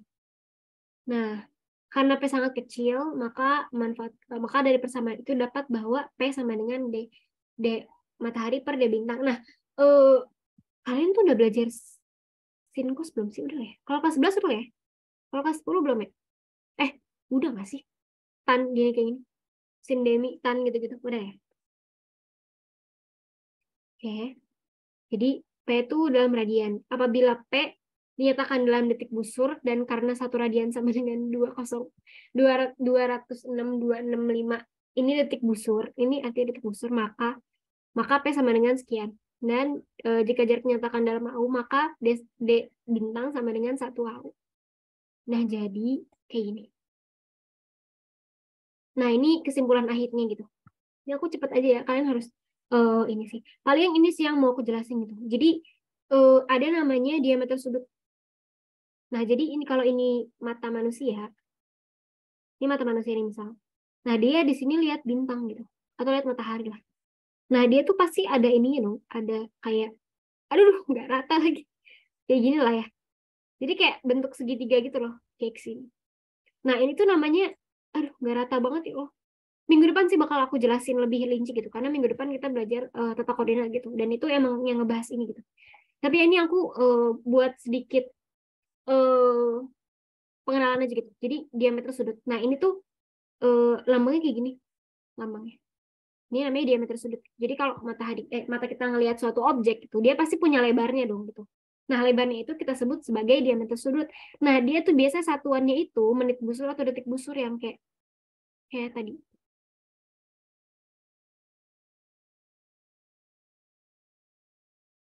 Nih, oh ini dia. Nah, ini tuh detik busur gitu. Jadi satu radian, kan tuh satu radian kan ya? Satu radian itu, kan belajar kayak kalau belajar lingkaran ada satu radian kan? Kan kalau satu lingkaran kan dua pi radian ya. Nah, satuan radian. Nah, ntar minggu depan kita bakal belajar lebih rinci terkait radian dan detik busur dan menit busur ini. Ini emang materi yang sangat enak. Tapi kesimpulan akhir yang mau aku kasih tahu adalah ini. Satu PC, satu parsec itu sama dengan ini bacanya gimana sih? Oh ya, 2006 265 AU atau sama dengan 3,086 kali 10 pangkat 18 cm. Nah, ini kesimpulan akhirnya gitu. Dan kenapa parsec satuan parsec itu tuh kan ada di sini gitu. Itu yang mau aku jelasin. Nah, ada satuan lain yang sering dipakai juga di astro gitu. Nih, satuan lain yang sering digunakan dalam astronomi adalah jarak tahun cahaya. Inilah kecepatan cahaya. Ini adalah tahun cahaya itu cahaya apa ya, jarak yang ditempuh cahaya selama 1 tahun gitu.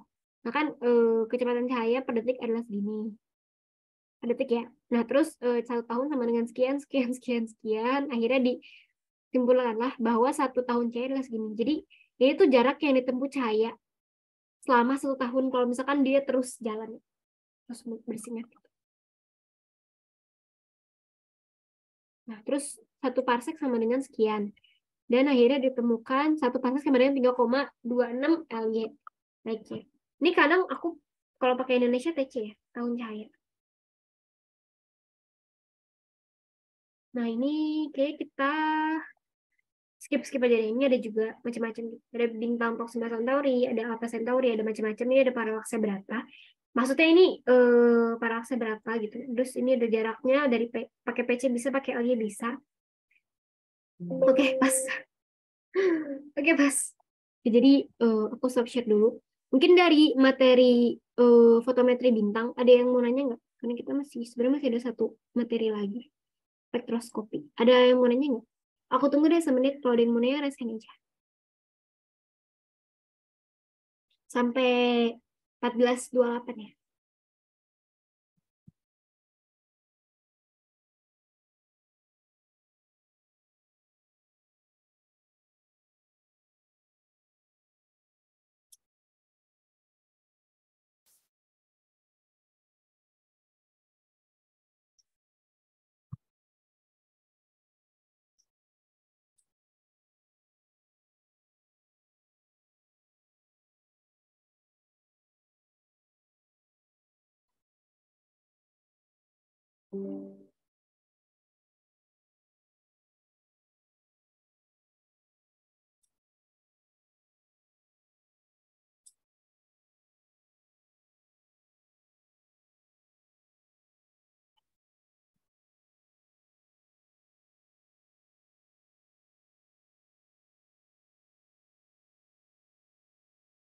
Karena mungkin nggak ada yang mau nanya, aku lanjut aja. Tapi aku mau ngecas laptop.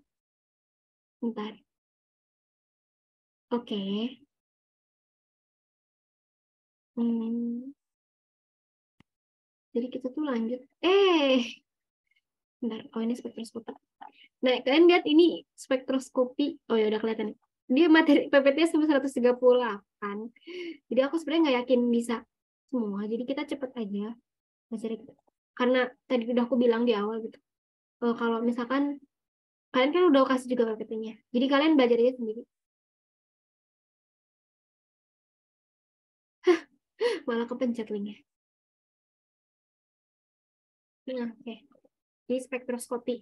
Teori dasar spektroskopi dulu gitu. Jadi Newton, tau lah semua orang tahu Newton gitu. Jadi cahaya matahari yang tampak putih apabila dilalui pada suatu gelas atau prisma, dia itu akan terurai dalam berbagai warna gitu. Nah, uraian tersebut disebut dengan nah, terus juga ada gimana? Pokoknya banyak banget penelitian yang dia tuh nemu garis spektrum gitu loh. Jadi garis spektrum tuh apa gitu. Jadi ketika suatu cahaya disinari oleh spektrum itu udah ada garis-garisnya gitu. Nah, ada juga ini Fraunhofer, dia mendapatkan bahwa spektrum bintang juga mengandung garis-garis gelap seperti yang terdapat pada matahari. Nah, jadi nggak cuma matahari doang, ternyata bintang juga, dan dengan demikian matahari adalah sebuah bintang. Nah, garis-garis spektrum pada bintang dapat dibentuk di laboratorium. Nah, nih cara-cara nyari spektrum tuh kayak gini. Jadi, nah, misalkan ada cahaya nih, terus dikasih prisma. Nah, dia tuh bakal ngasilin banyak banget warna gitu. Nah, ini. Nih, nah spektrum kontinu. Apabila berkas cahaya putih dilalui ke dalam prisma, maka cahaya tersebut akan terurai dalam berapa warna. Nah, ini nih, ada macam-macam ya warnanya. Vanilla, blue, green, yellow, orange, red.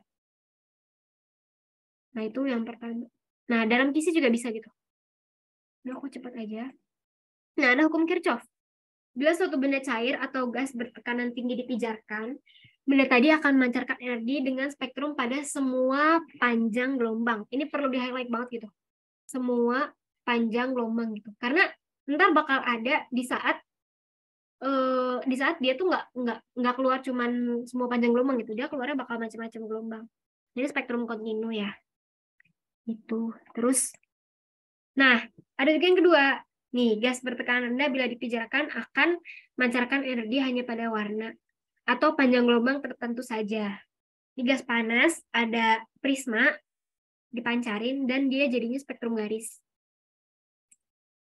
Nah, terus yang terakhir, yang ketiga, ada gas dingin dipancarin. Nah, dia jadi spektrum kontinu atau garis absorpsi.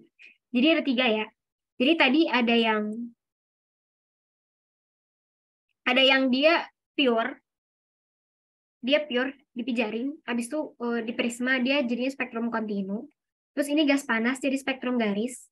Sama yang terakhir ada spektrum kontinu atau garis absorpsi. Nah, ini dia. Dia tuh garis-garis kayak gini loh. Ada garis-garis hitamnya. Dan sebenarnya garis-garis hitamnya itu ada di sini.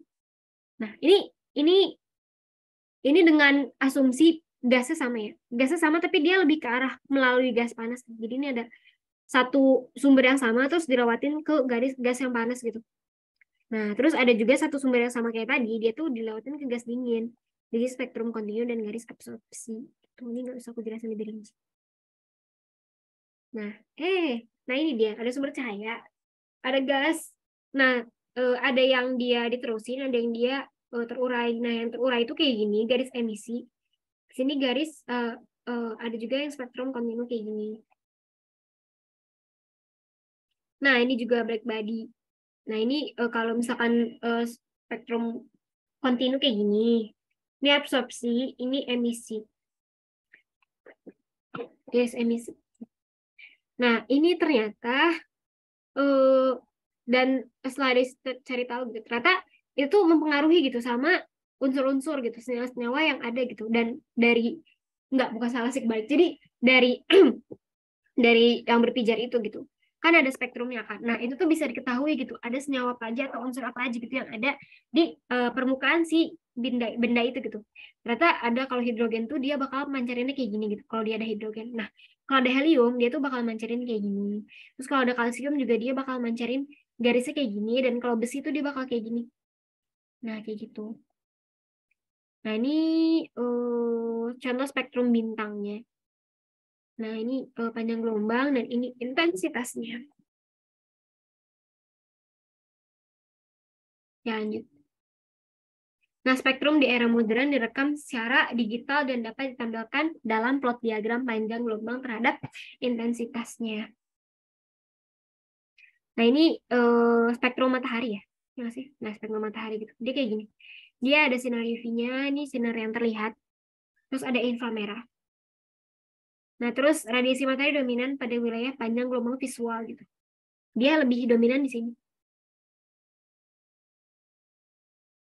Nah, ini ada lagi deret Balmer. Nah, bila seberkas cahaya hidrogen dipijarkan akan memancarkan sekumpulan garis terang atau garis emisi dengan jarak antara satu dan lainnya yang memperlihatkan suatu keteraturan tertentu. Dan menurut Balmer, panjang gelombang garis emisi tersebut mengikuti hukum ini gitu. Dengan lambda panjang gelombang dan n-nya bilangan bulat 3, 4, 5 gitu, dan R ada suatu tetapan. Dan ini deret Balmer. Dan ini FYI banyak banget. Nah, ini. Deret Balmer ada yang dia tuh N-nya berubah-ubah gitu. Kalau Deret Balmer tuh dia ininya 2. N-nya itu lebih dari 2, dimulai dari 3, 4, 5. Dan biasanya kalau di soal, ini bahkan masuk ke soal ujian kimia aku.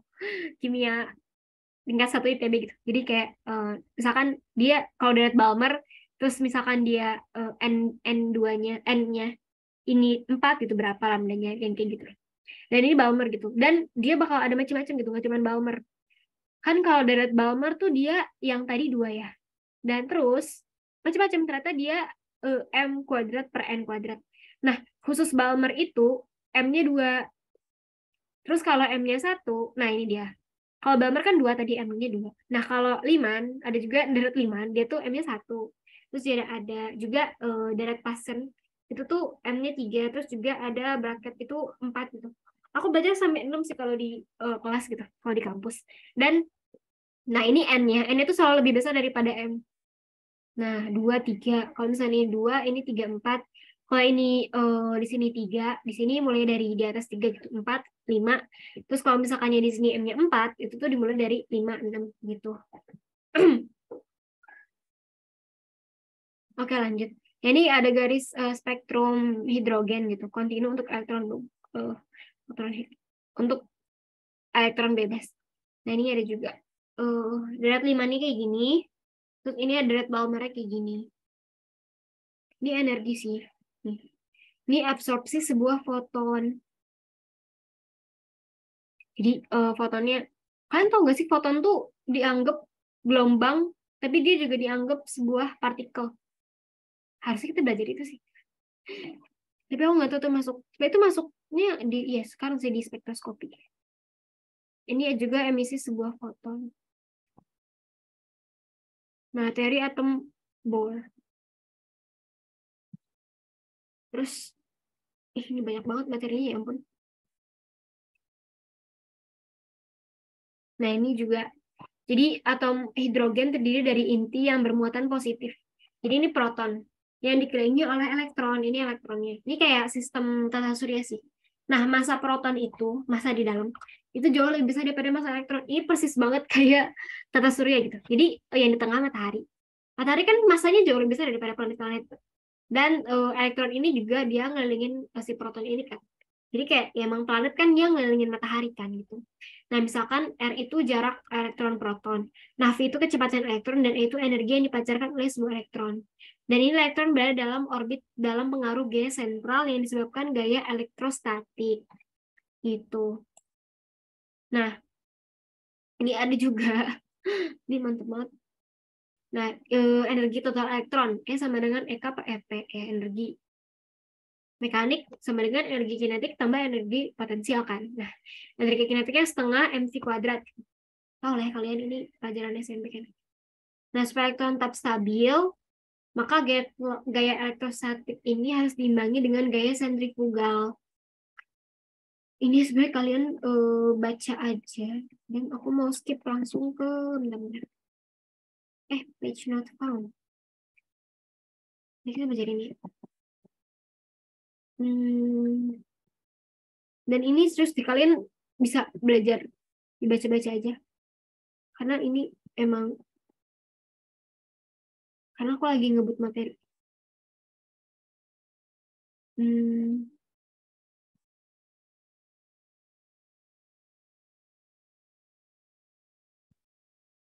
Ini banyak banget kan ya. Aku stop share bentar deh. Aku langsung ke inti. Kayak dia tuh buat apa gitu loh. Semua yang tadi. Bentar, jadi sharing. Oke, lihat ya. Nah, yang tadi tuh buat apa gitu? Nah, itu tuh buat ngeklasifikasiin bintang gitu. Nah, jadi bintang-bintang tuh punya kelas spektrum yang berbeda dan menunjukkan garis-garis perbedaan garis-garis absorpsinya gitu. Jadi tadi kenapa aku skip gitu? Karena sebenarnya yang tadi itu intinya adalah buat ini gitu. Dia buat mengamati ini gitu. Dan kalau tadi tuh kayak pelajaran kimia. Hmm, Nah ini, dia kalau kalian lihat di sini ini temperatur, terus di sini ada kelas spektrum. Ada M5, M0, K5, K0, G5, G0, F5, F. Ini nggak cuma 0 sama 5 ya. Ini tuh ada 1, 2, 3, 4, 5, 6, 7, sampai 9 gitu. Jadi ada 0 sampai 9. Jadi ini ada banyak kelas spektrum kan ada B, A, F, G, K, M. Nah, ini tuh dari setiap ini juga mereka tuh ada macam-macam gitu. Ada 0, 1, 2, 3, 4, 5. Bahkan dia juga bisa koma gitu. Kayak O, ini O 6,5 apa gimana deh? Mungkin ya gitu. Nah, terus ini nih. Nah, kelas spektrum itu buat apa? Nah, itu tuh buat ngebedain temperatur permukaannya gitu. Nah, spektral class. Ini kelas spektrum. Nah, ini approximate temperaturnya gitu. Ini temperatur permukaannya gitu.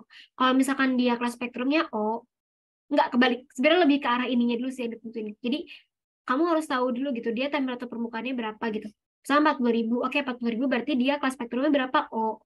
Terus kalau misalkan dia temperatur permukaannya 20.000, dia kelas spektrum berapa? B. Kalau misalkan dia temperatur permukaannya 10.000, dia A. Nah, ini berurutan gitu. A, B, O, A, F, G, K, M gitu. Nah, ini ada juga berdasarkan sama hidrogen Balmernya gitu. Nah, kalau misalkan dia temperatur tinggi, dia tuh berarti lemah gitu. Weak. Terus medium, strong, medium, weak, very weak, weak. Ini bukan nih harusnya di sini. Oke. Okay. Terus juga ada spectral fitur gitu. Ada juga garis-garis spektrum yang lain gitu. Ada ionik, terus ada neutral, ada ionik kalsium gitu dan macam-macam gitu. Tapi ini aku bingung sih. Sebenarnya aku nggak pernah nemuin soal yang bener-bener dia tuh ngebahas sampai sini. Cuman sampai sini. Kalaupun dia ngebahas tentang deret bawah, dia tuh cuman yang tadi loh, cuman yang satu. Ya ampun. Cuman yang satu per lambda itu loh, satu per lambda sama dengan R per satu per. Nah, cuma sampai situ gitu. Nggak pernah sampai sedetail ini gitu. Jadi makanya kenapa tadi baiknya aku skip juga kan gitu. Tapi suka tiba-tiba keluar. Emang gitu Olimpiade nggak bisa di ini. Kalau soal Olim memang nggak bisa diprediksi gitu. Oke lanjut. Jadi ya itulah. Jadi sebenarnya kelas spektrum ini buat apa? Tadi kita belajar bukan kelas spektrum. Jadi sebenarnya tadi kenapa kita belajar sampai deret-deret segala macam itu buat nentuin yang doang, buat nentuin kelas spektrumnya. Oke lanjut. Nah ini pembentukan spektrum bintang. Nah ini tadi udah dijelasin. Nah jadi bintang dia tuh ngeluarin foton kan. Nah atmosfer bintang temperatur lebih dingin sehingga menyerap foton. Jadi beberapa dari energi bintang itu diserap oleh atmosfer sendiri gitu. Nah, terus ya, kan temperatur lebih dingin kayak kita belajar minggu lalu gitu. Kayak matahari kan temperatur lebih dingin, temperatur atmosfer lebih dingin ya. Nah, itu.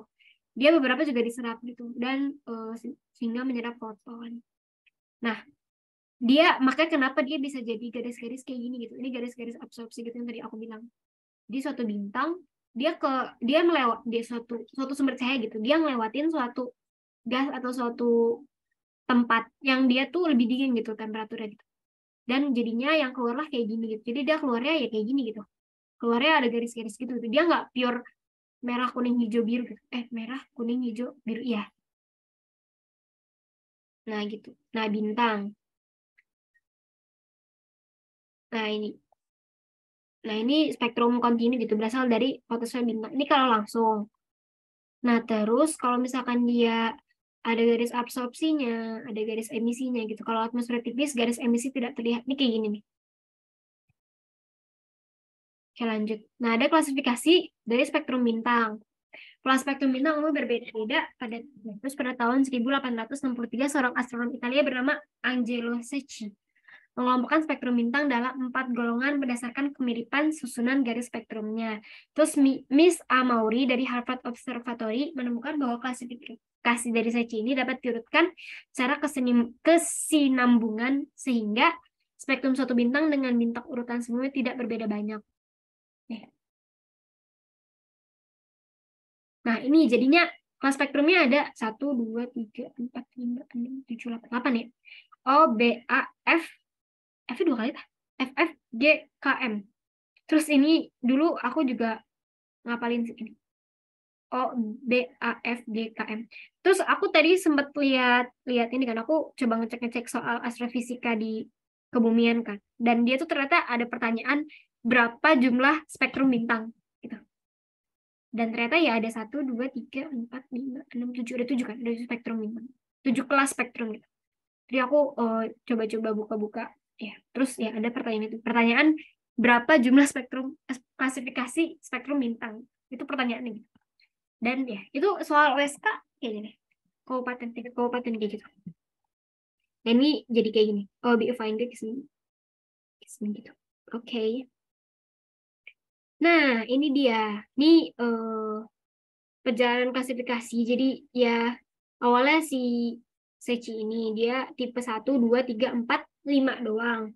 Nah, terus klasifikasi Miss Amaury dia tuh banyak nih. Banyak sampai Ki. Nah, terus terakhir sama Miss Annie Jekan. Dia tuh cuman 7 doang. O, B, A, F, G, K, M. Nah, aku juga pas SMA ngapainnya kayak gini sih. Karena ini lebih gampang. Karena ya. Nah, akhirnya muncullah ini gitu. Ada kelas spektrum bintang nih. Di kelas spektrum bintang O. O itu warnanya biru. Dia temperatur. Ini temperatur permukaan nih maksudnya gitu. Dia bukan temperatur apa. Karena kalau misalkan temperatur yang lain selain temperatur permukaan, buat temperatur inti matahari kalau kalian tahu, itu kan juga sampai jutaan kan gitu. Sedangkan ini nggak nyampe jutaan gitu. Dia cuma 30.000 gitu. Jadinya ini tuh ya temperatur permukaan gitu loh. Nah, ciri utamanya garis absorpsi yang tampak sangat sedikit gitu. Garis helium terionisasi, garis nitrogen terionisasi 2 kali, garis silikon terionisasi 3 kali, dan ini ya. Ini menurut kan gak usah baca, gak usah apalin banget sih. Cukup tahu kalau misalkan O itu dia warnanya biru gitu. Contohnya ada bintang 10 Lacerta. Tapi kalau buat bintang-bintang tuh juga kadang keluar. Aku juga bingung kenapa bisa aja gitu. Apa soal bintang keluar. Tapi yang keluar ya pasti yang terkenal aja gitu.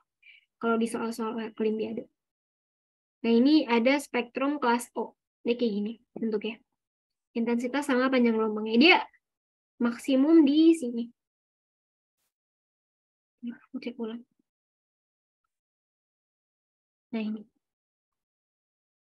Dan kalau kalian makin ke sana, ini kelas spektrum B. Kalian kan ini OB ya. Nah, terus dia masih biru. Ya, terus ini 11.000 sampai 30.000 gitu. Garis helium netral, garis silikon terionisasi 1 dan 2 kali. Nah, ini yaudah ini ciri utamanya gak usah kalian terlalu apalin. Terus dia contohnya apa? Dia ada contohnya bintang Rigel dan sama bintang Spica. Ini contohnya. Nah, ini kalau kalian lihat dia tuh maksimum di sini nih. Di 4.000 Armstrong, sekitar 4.000 Armstrong ya. Enggak sih, ini sekitar 3.000-an. Nah, kalau kalian coba hitung sendiri gitu. Ini kan kalian tadi udah ada rumus yang udah dikasih gitu. Lambda apa panjang gelombang maksimum sama dengan 0,23 sekian per temperatur. Ya ampun, udah mau ini habis baterainya.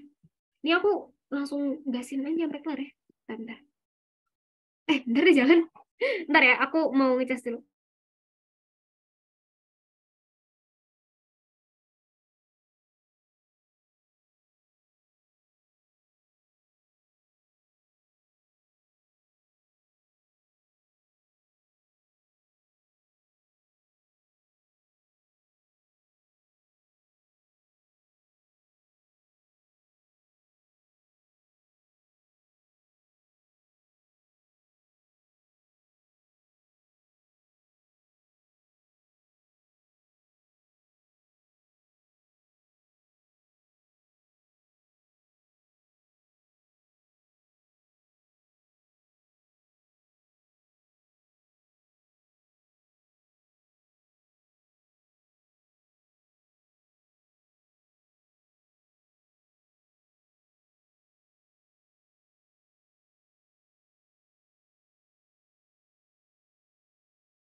Oke, lanjut.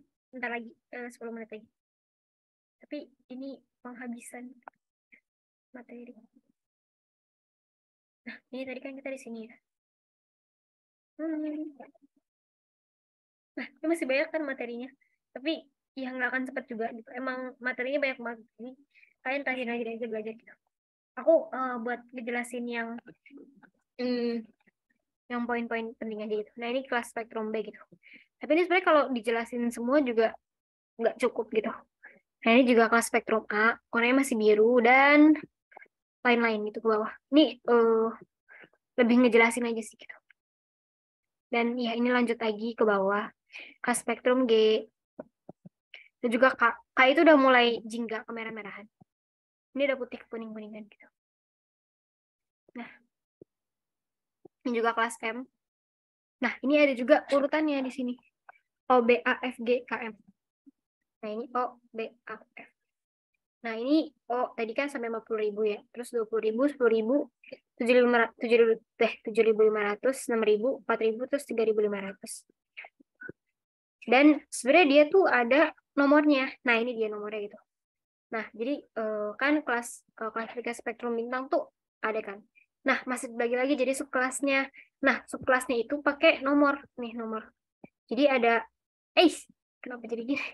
Jadi ada B0, B1, B2, B3, terus A0, A1, A2, A3 tuh masih banyak. Dan itu sebenarnya bisa koma gitu. Gitu. Nah, terus semakin semakin apa ya tadi? Kan ini ada OB kan. Nah, ada OB lagi, ada OBAF. Nah, dia tuh pakai angka. Nah, semakin kecil angka itu, dia tuh semakin di atas. Jadi kayak, ini kan dari atas ke bawah ya. Jadi kalau ke bawah itu O0, O1, O2, O3, O4, sampai O9, baru ke B. B0, B1, B2, B3. Jadi, kalau misalkan subkelas kecil, berarti dia tuh makin tinggi temperaturnya gitu. Gitu.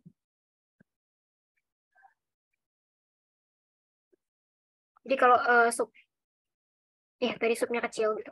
Subnya kecil tuh 0, 1, 2, 3. Nah, dia sampai 9 kan di sini gitu. Jadi kalau makin kecil, sebenarnya dia tuh makin makin tinggi temperaturnya gitu. Ya, lanjut. Nah, ini ada perubahan kuat garis unsur tertentu untuk berbagai kelas spektrum gitu. Nah, tadi kan udah dijelasin kan gitu. Kalau misalkan sebenarnya garis-garis absorpsi itu tuh karena dia ada ini kan, ada unsur-unsurnya gitu. Nah, ini ada gitu, kuat garis spektrumnya. Dan ini tuh lebih ke perubahan kuatnya. Jadi kayak lebih dominannya kemana gitu. Nah, astronom menggunakan nama logam untuk semua unsur yang lebih berat dari helium. Nah, dari urutan penggolongan kelas spektrum dapat lihat bahwa bintang kelas awal, kelas O, B, dan A adalah bintang yang panas gitu. Sedangkan bintang kelas lanjut ada KM, bintang yang dingin. Dan matahari itu masuk ke kelas G. Jadi OB A itu yang panas ya. Terus yang dingin tuh K sama M yang terakhir kan. Yang tengah-tengah tuh ada F sama G. Yang tengah-tengah ada F sama G gitu. Dan matahari masuk ke kelas G2. Nah, dari urutan penggolongan kelas spektrum ini dapat lihat juga bahwa garis spektrum suatu unsur tertentu berubah kekuatannya dengan perubahan temperatur. Karena sebagai contoh gitu, hidrogen David Balmer yang sangat kuat di kelas A dapat dijelaskan dengan kombinasi persamaan Boltzmann dan Saha seperti yang ditunjukkan pada V1. Ini tadi aku nge-skip terkait dari tadi belum kelihatan ya. Aku ngejelasin. Baru kelihatan itunya. Oke, jadi aku terangin ulang dari sini berarti. Nah, jadi ada. Tadi kan ada kelas spektrum ya, O, B, A, F, G, K, M. Begini aja kali ya.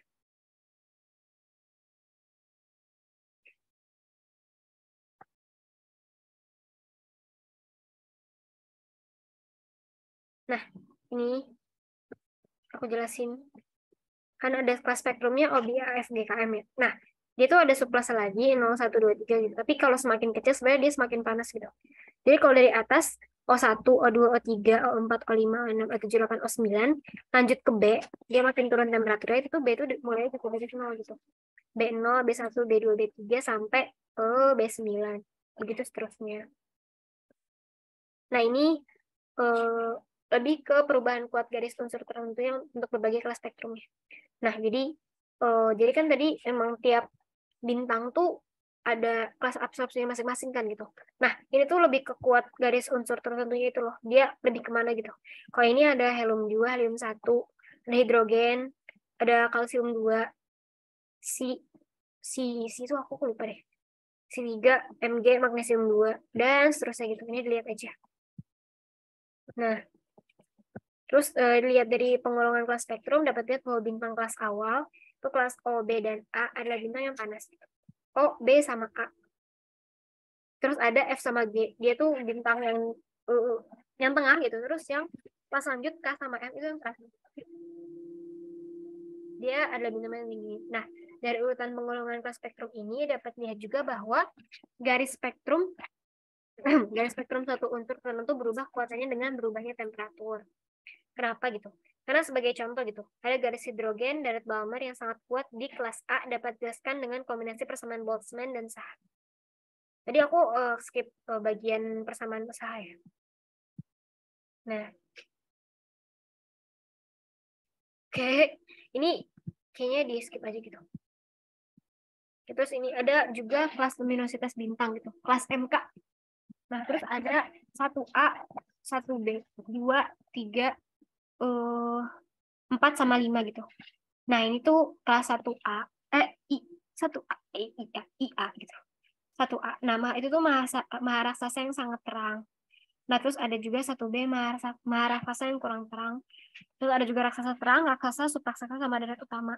Nah, jadi dia ini juga berbanding terbalik ya. Jadi semakin besar kelasnya gitu, dia tuh justru makin kecil gitu. Si luminositas itu kan bergantung juga sama massa kan, massa sama sama massa sama radius gitu. Jadi ya misalkan dia kelasnya kelas 5 gitu. Dia kelas 5, ya berarti dia masih darat utama gitu. Bintang-bintang darat utama bintang tuh biasanya masih baru lahir. Nggak baru lahir juga sih. Nah, terus ya dia makin lama bintang itu dia tuh ada di darat utama, terus dia lanjut ke subraksasa. Dia bakal jadi raksasa yang terang, maharaksasa yang kurang terang, dan terakhir dia bakal jadi maharaksasa yang sangat terang. Nah, dari sini dia bakal jadi apa? Kalau nggak dia jadi bintang katai, dia jadi bintang neutron, dia jadi meledak jadi supernova dan lain-lainnya. Kita udah belajar ini minggu lalu. Nah, kelas luminositas bintang dari Morgan ke-6 digambarkan dalam diagram HR lagi. Nah, oke. Ini ada juga macam-macam ya. Kelas spektrum bintang subkelas 5. Ini ada macam-macam. Nah, ini ada intensitas relatif ya. Di sini ada panjang gelombangnya. Terus yang di sini tuh dia cenderung jadi panjang gelombang maksimumnya di sini. Ini panjang gelombang maksimum tuh apa? Itu tuh dia yang nentuin temperaturnya. Dan yang nentuin temperaturnya berarti yang nentuin warnanya gitu. Jadi panjang gelombang itu nentuin warna dari suatu bintang. Gitu. Nah, ini ada juga kelas KM. Ini ada efek luminositas pada bintang kelas B5. Ini nggak usah kalian terlalu perhatiin semua. Oke, aku stop share dan aku cek materinya.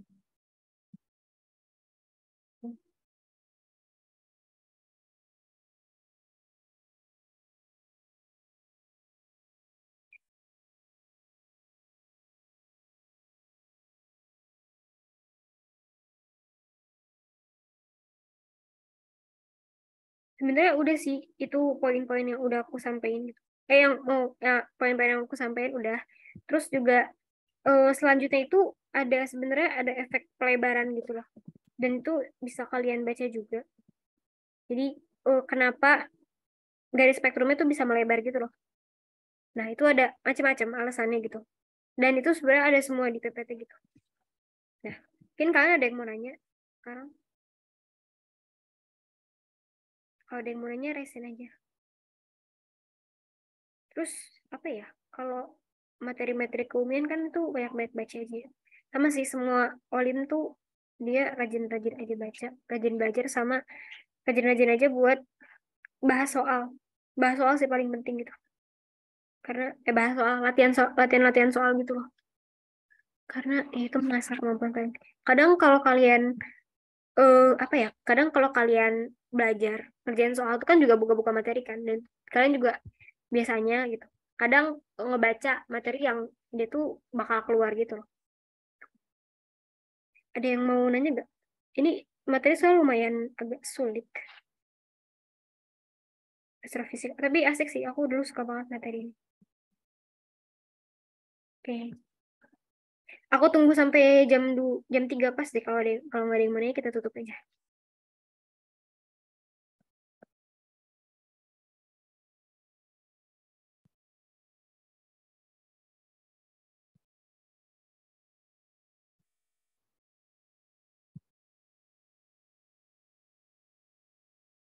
Oke. Nggak ada yang mau nanya. Kalau nggak ada yang mau nanya, aku tutup aja ya. Oke, mungkin ini sih kalian kan materi udah kasih ya. Ntar juga recordnya bakal aku kasih ke Pakum gitu, dan bakal dibagiin juga mungkin ke kalian gitu. Dan kalian bisa baca-baca lagi, belajar-belajar lagi tuh. Ntar kalau misalkan kalian ada pertanyaan, bisa ditampung dulu, ditanyain minggu depan gitu. Oke? Kan aku tutup dulu. Ya, makasih kembali. Jangan lupa, itu ada banyak soal-soal kan di PPT yang aku kasih gitu. Dan itu dipelajarin aja gitu. Karena lumayan banget gitu belajar dari situ. Karena aku juga dulu pas kelas 10 jarang banget belajar ya. Jarang banget kerjain soal gitu. Terus pas kelas 11 rajin-rajin belajar. Jadi dapat aja gitu. Pengorbanan gitu. Oke. Oke, aku tutup aja. Bila kita hidayah, assalamualaikum warahmatullahi wabarakatuh. Mari kita tutup pertemuan kali ini dengan baca alhamdulillah dan doa kafaratul majelis.